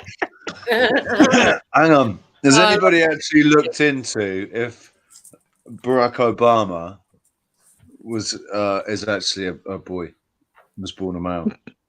Maybe Barack Obama was hermaphrodite, actually able to carry children. What a perfect leader from birth. Then I tell you what, if she was a hermaphrodite, why wouldn't she have played on that? Why wouldn't she have elevated herself even higher off the back of being a hermaphrodite? I would. Oh, yeah, but Well, maybe... No. Because that was 2012. This is 20 now. If you did it now, yeah, you'd be like, I'm a hermaphrodite. I should run the world. Yay, me. But, yeah, that wouldn't work maybe that's what Michelle's going to do. Maybe Michelle's hermaphrodite. She did become Michelle, didn't she? Look, becoming Michelle. What was she before? What was she becoming Mitchell? It's not Michelle, it's Mitchell. Obama reveals her daughters were conceived by IVF. It's in their man. I want you to pay close attention, people who've worked in photography and film. Notice how one shoulder is leading, causing the shoulders to look narrower and more feminine. What's not? Have you seen that show? Panelist. What show? Sorry, I thought I just exited the stream again, but I didn't. I've just somehow minimized you. Keep going without me. What show? That's not. Look at that shoulder. Like, if I think about my wife's shoulder, that's a big shoulder, that is. And like, look. I wish I could see, but I can't. They're big shoulders, Noel. Big old. I know. Okay, I found him back. There you go. Wow. The thing is, bigger than mine. Listen, there are some girls out there that are born with big shoulders. And they're big girls. I personally knew a girl who was too big. Come on, son. She was a big girl, right? Come on, son. Mama looked at the toothpick that pulled out last night's jerk chicken. She looked like she was those shoulders, right, remind me of the difference between my thighs and Marie's thighs. Wow. I've got like, you know, she killed for my size. And I think in the same token, Barack would kill for Michelle's A-frame in reverse. It's a crazy world we live in. That is a mad photo. Look at those shoulders on those two. Look. I thought that was with Gary Coleman then. That little Gary Coleman looking kid to the left. Yeah, I'll tell you what, I bet. What are you talking about, Willis? I bet Michael's boss in the bedroom. I bet Michael, because he could chuck Obama around like he's a little, because he's like a little skinny little man in comparison, really. Rox, go back to that beach photo just for a second and look at Obama's head. The beach photo? Yeah, the family beach photo he just had up. But, you know, on beach with family. On beach with family. Just more. A little bit there, more. There. Look at Obama's head. Deep fake. It's deep fake. It's deep fake. It's clearly deep fake. Okay. Good. Deep fake. Has anyone ever searched for pictures of Michelle Obama pregnant? Go back to it one more time, Rox. Just one more thing. Just how far is that horizon in the back? I think that's another Black Swan picture. Oh, I saw a Black Swan tonight. It was awesome, but it was too dark to take a picture. I saw an amazing Black Swan. The sea level was a visible. I don't know how to measure what the distance looks like, but it was a noticeable space between the lights and the horizon. I was like, "That's a Black Swan." And my phone was like, "What are you talking about?" I was like, "Don't worry about it. You'll know one day." The Williams sisters photoshopped vagabonds. It is, isn't it? His face has been photoshopped into that. That's not Obama. I honestly don't know what I'm looking at there, to be honest. It looks like a very staged holiday snap, but I mean, don't they all? It's outside of my judgment there. But have you ever seen a photo of her pregnant? Because you take a lot of photos when you're pregnant. Apparently, she had IVF. So she didn't get breed up. Oh. It's the truth, though. She didn't get. So breed what, up. the kids grew up in a test tube? Well, you know, with another woman.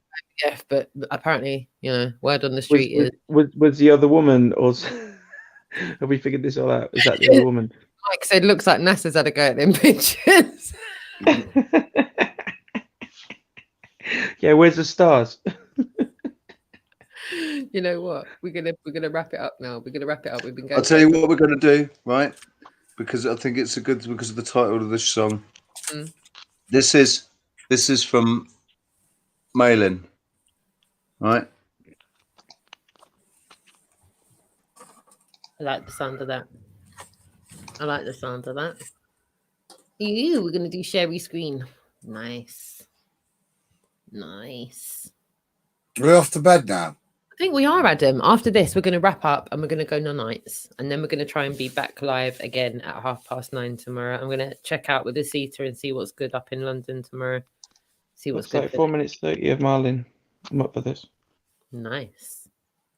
But yeah, I'm not going to sleep. It's Saturday night, so you know, it just we're so gonna watch a happens film. it just so happens to I've be got my a lucky barbecue tomorrow. We're gonna watch some at Army Rocks. Yeah, we're going to watch something. It's the 17th today, guys.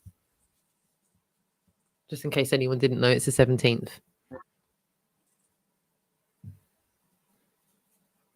Come on, man. Hey, I want to show you something. Go ahead and skip this video if you think global warming is just a hoax. And Okay, then. know I it will. doesn't matter. I think it's a hoax, mate. Bye-bye, dickhead. The White House and Republican governors, they've faced What? some heavy criticism for states that are Hang reopening, on. but now blue states. Don't you bloody... Don't go anywhere. Don't you go anywhere. Yo, has anyone else seen that advert before? Because I haven't. No. Right, you're going to have to be quiet. No worries. Everybody go on mute.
What you don't know is hidden from you. What you don't know is hidden from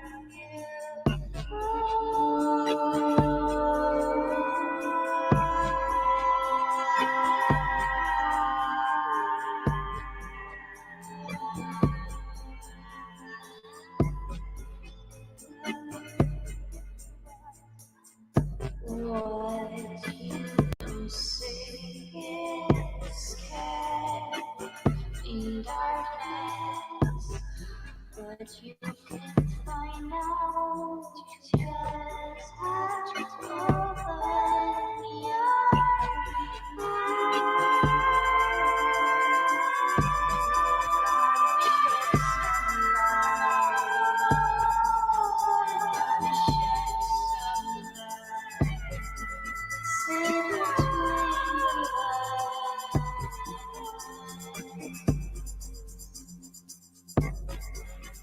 open up your own divine.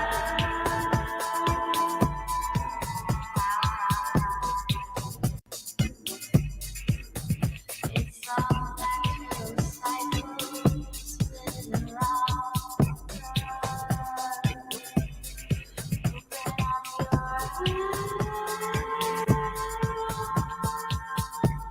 It's all natural cycles. Seeds sprout, then it grows, the tree grows. Gives us fruit, then we all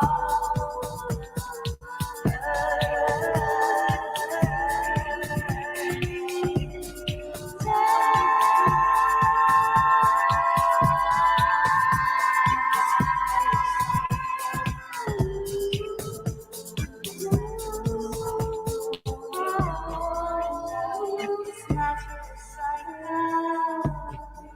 You gotta shed some light. You gotta shed some light.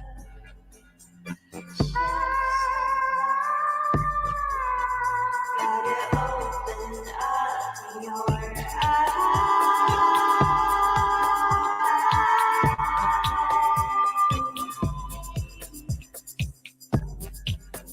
There's a truth in life. Open up your own divine. Seeds grow, then it grows, the tree grows. Gives us fruit, the seeds sprout, then it grows, the tree grows. Gives us fruit, the seeds sprout, then it grows, the tree grows. Gives us fruit, the seeds sprout, then it grows, the tree grows. Gives us fruit. Nice. Lovely. Thank you for that, Mel. Is it Melin? Do we say Melin? Or how do we pronounce the name, Rich? Everyone's on mute. I'm the only one that's Yeah, we're all on mute. Marlin. I think it's Marlin. Marlin. Awesome. Thank you. It's good, isn't it? It's very Bjork, it's sort of Bjorky, sort of. Gonna say the same, Rich. I was thinking that's well Bjorky, isn't it? That's really good, man. Really, really good. Thank you. Or Robin. Yeah, man. Is there anything anyone else wants to say before we shut down for tonight? There was one bit, Rox. Mm-hmm. And I swear, well, one of my mates, Indian, he's obviously got family over there, and he was asking, what it's like, COVID-wise, and stuff, and they honestly, they didn't have a clue. One of them said, all we've heard is that there's a new bloke coming called Social, new Sikh bloke. It's like, what? I said, yeah, the only thing we heard is that, and in relation, you know, to COVID-19. Oh, I'll tell you what, I'll abandon it. It was a bad joke. I was trying to get it out, work it out, joke, but halfway through. I'll tell you what, I will give it you. It is. Apparently in India, they've not heard of COVID-19. The only thing they've heard is this new bloke Social turning up who's Sikh. Apparently he's called social distancing. Someone just sent it now. I was trying to get it out in a gag, but you're terrible, Meakin. I know. That's what Indians do in bad jokes for you, mate. It's the way you tell them. And it's Friday night with Meakin tonight. Dad joke. It's not Sunday morning with Meakin, mate. That's the. Oh, I'm not eating till 2. I'm having Sunday roast. Sunday roast. I think Roxanne's talking, but it just looks like she's singing to herself. She's either muted or. I'm on mute. That's how you know it's gone 1 in. That's like it's getting sloppy now. It's getting sloppy now. Can't believe all that time I was talking as well. Serious question right now. You know, right. When I go out abroad and it's hot, even when I'm in Italy for a while, like I'll fancy a curry, but the last thing I'd want is like a Sunday dinner when it's hot. Ever. Oh no, they're nice. They're nice. Nah, they work. They work. You just find a place with a bit of shade. They work better than fish and chips is not so great, but Sunday roast still works. You normally eat it in an air-conditioned room, to be fair. That's what. So I get a bit like it starts to get a bit warm and Marie starts to do great. I've had enough of gravy as soon as it's above 15 degrees, mate. No. You're like, no, a hot dinner. Here's the thing. It's summer here for 9 months. It's summer here for 9 months. You get bored of salads real quick. Yeah. I say I get a sweat on. It's summer here every day. Roxanne really wants to end. It's almost like we're fucking stitching I know, her up. but It's like we're pranking her. Keep going. Wait, I've got another bad joke. Go on, Adam. Go on. Shout out to all you in the chat room for being so patient with us as well. Before we do go, I still do have that other tab that I wanted to talk about. That Internet of Beefs. Do you remember? So if we could just go back to my tab. I think we could, but I think where we've been going for like 3 hours and 20, I'm not sure how much attention we're going to keep from everybody at this stage. Well, we've only got 35 people left, so we've lost a few people over the last sort of 10 minutes, I think. A quick note to the room. Everyone is losing their minds a little bit right now. Just keep it together, yeah? Yeah. This is true. Well said, bro. Well said. To Jesse, Lundergrown, Pat, Lee, Claire, Mark as well. Nice to see you guys in the chat room. I'm just trying to keep up with it. Vagabond as well. Trying to keep up with what you guys are saying in the chat room. Naikis as well. Maggie, Ray, Jesse. Great to have you still along with us in the chat room. Alfie, yes to that, Alfie. That's a yes.com from me. Film. Noel's got a barbecue tomorrow. I can't speak for everyone else here, but I'm down for a movie to watch something. Don't know what, but are you up for it, Double? Yeah, we've got something else to watch. Yeah, you can join us as well, no, but no pressure. I know you got a barbecue tomorrow, so you might not want to stay up stupid late. It's a barbecue with multiple children, and it's starting to sound like I might be the only person who knows how to deal with them. You better get some kip, bro. You better get some kip. With multiple what? Children, and I think there's a couple of guys babysitting children. They've never done it before, so basically it's going to be me. Oh my goodness. Super Oh my goodness. He's a no Watson, he's a super dad. I mean, we'll see. I've gone No camping with people Watson, before, and he's a I ended up being the super only dad. person who had to put up a tent, There's so I no just assumed Watson, most he's a situations super then. dad. He's a super dad. There's no Watson, he's a super dad. No Watson, The jingle he's for a everything. You super see this, dad. don't you? Is anyone You see the recording? trend. No Watson, he's a super dad. I can't think of the next bit. I'm keeping that, including the beautiful ending for every time I have an argument with Marley's mum. Oh, that's Do it. it, man. That's it. Just have it as a little theme, like a Peter Griffin theme. When she has I when wouldn't she even just show said, any shade. I'll just press play and I'll be like, doo, doo, doo, doo, and that's playing in the background. his name is Bob in No my head. Watson, he's a super dad. I can do a whole song for you if you want. I love that. Yeah, do a whole jingle. That'd be awesome. Shout out to the chat room as well. I still see you there, guys. Alfie and Jesse and Claire. All of your interactions. Thank you so much. And further up as well, Abimus. Underground. Absimus. Sorry, Absimus. Underground. And Mark. Yeah, Mark and Pat Riot and Zenith as well. Reverend Lee Hull. Brogan. Yeah, Lee Brogan. I don't want to miss Reverend anybody Hall. out. It's a Vagabond. Claire Emma. Vagabond, Claire Emma and Reverend Hull as Jesse. well. Maggie. Nayukas. Yeah, Jesse as well. Maggie Ray. Claire Emma. Pat Riot. Pat Royet. Pat Royet. Lovely. Thank you Zenith. so much, guys and gals. We really appreciate you all being here. And sorry that we've kind of gone on until this time in the morning. I know some of you may want to catch some Zeds. So But I will. do you know what? Can I just say? We do apologise for going on this long, but it's our prerogative. It's the way that one lives. Our prerogative. That's Bobby Brown, in it? Our prerogative. Apologise for my negative contribution to this sordid room. Making me joke. What you Old like? school, that. What you like? We've got a jingle Made for me cry. everything. Guys, gals in the chat room, thank you so much to all the anons that have been tuned in, watching. Thank you so much. You have been watching the Really Woke Show live with myself, 007, the MEAKIN, and Noel Watson. And we had a Sita as well, who was at Speaker's Corner today. We will aim to be back at 9:30 p.m. tomorrow. Double's going to aim to do some digital busking tomorrow at 3 p.m. about them. 4 o'clock. Yeah. Couple of hours of live streaming from you, yeah?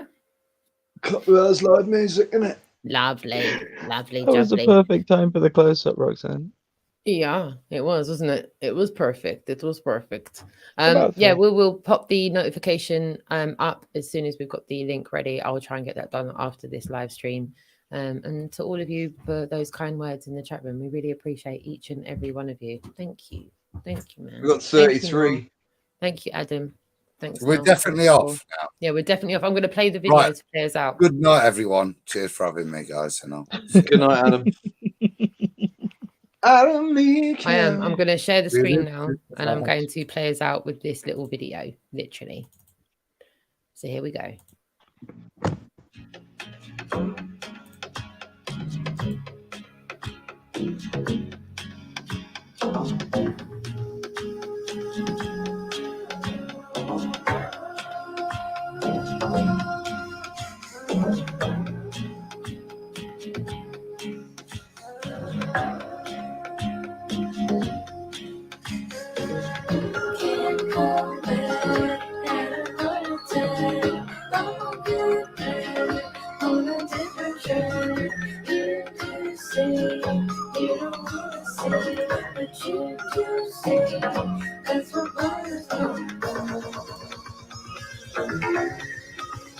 Hated.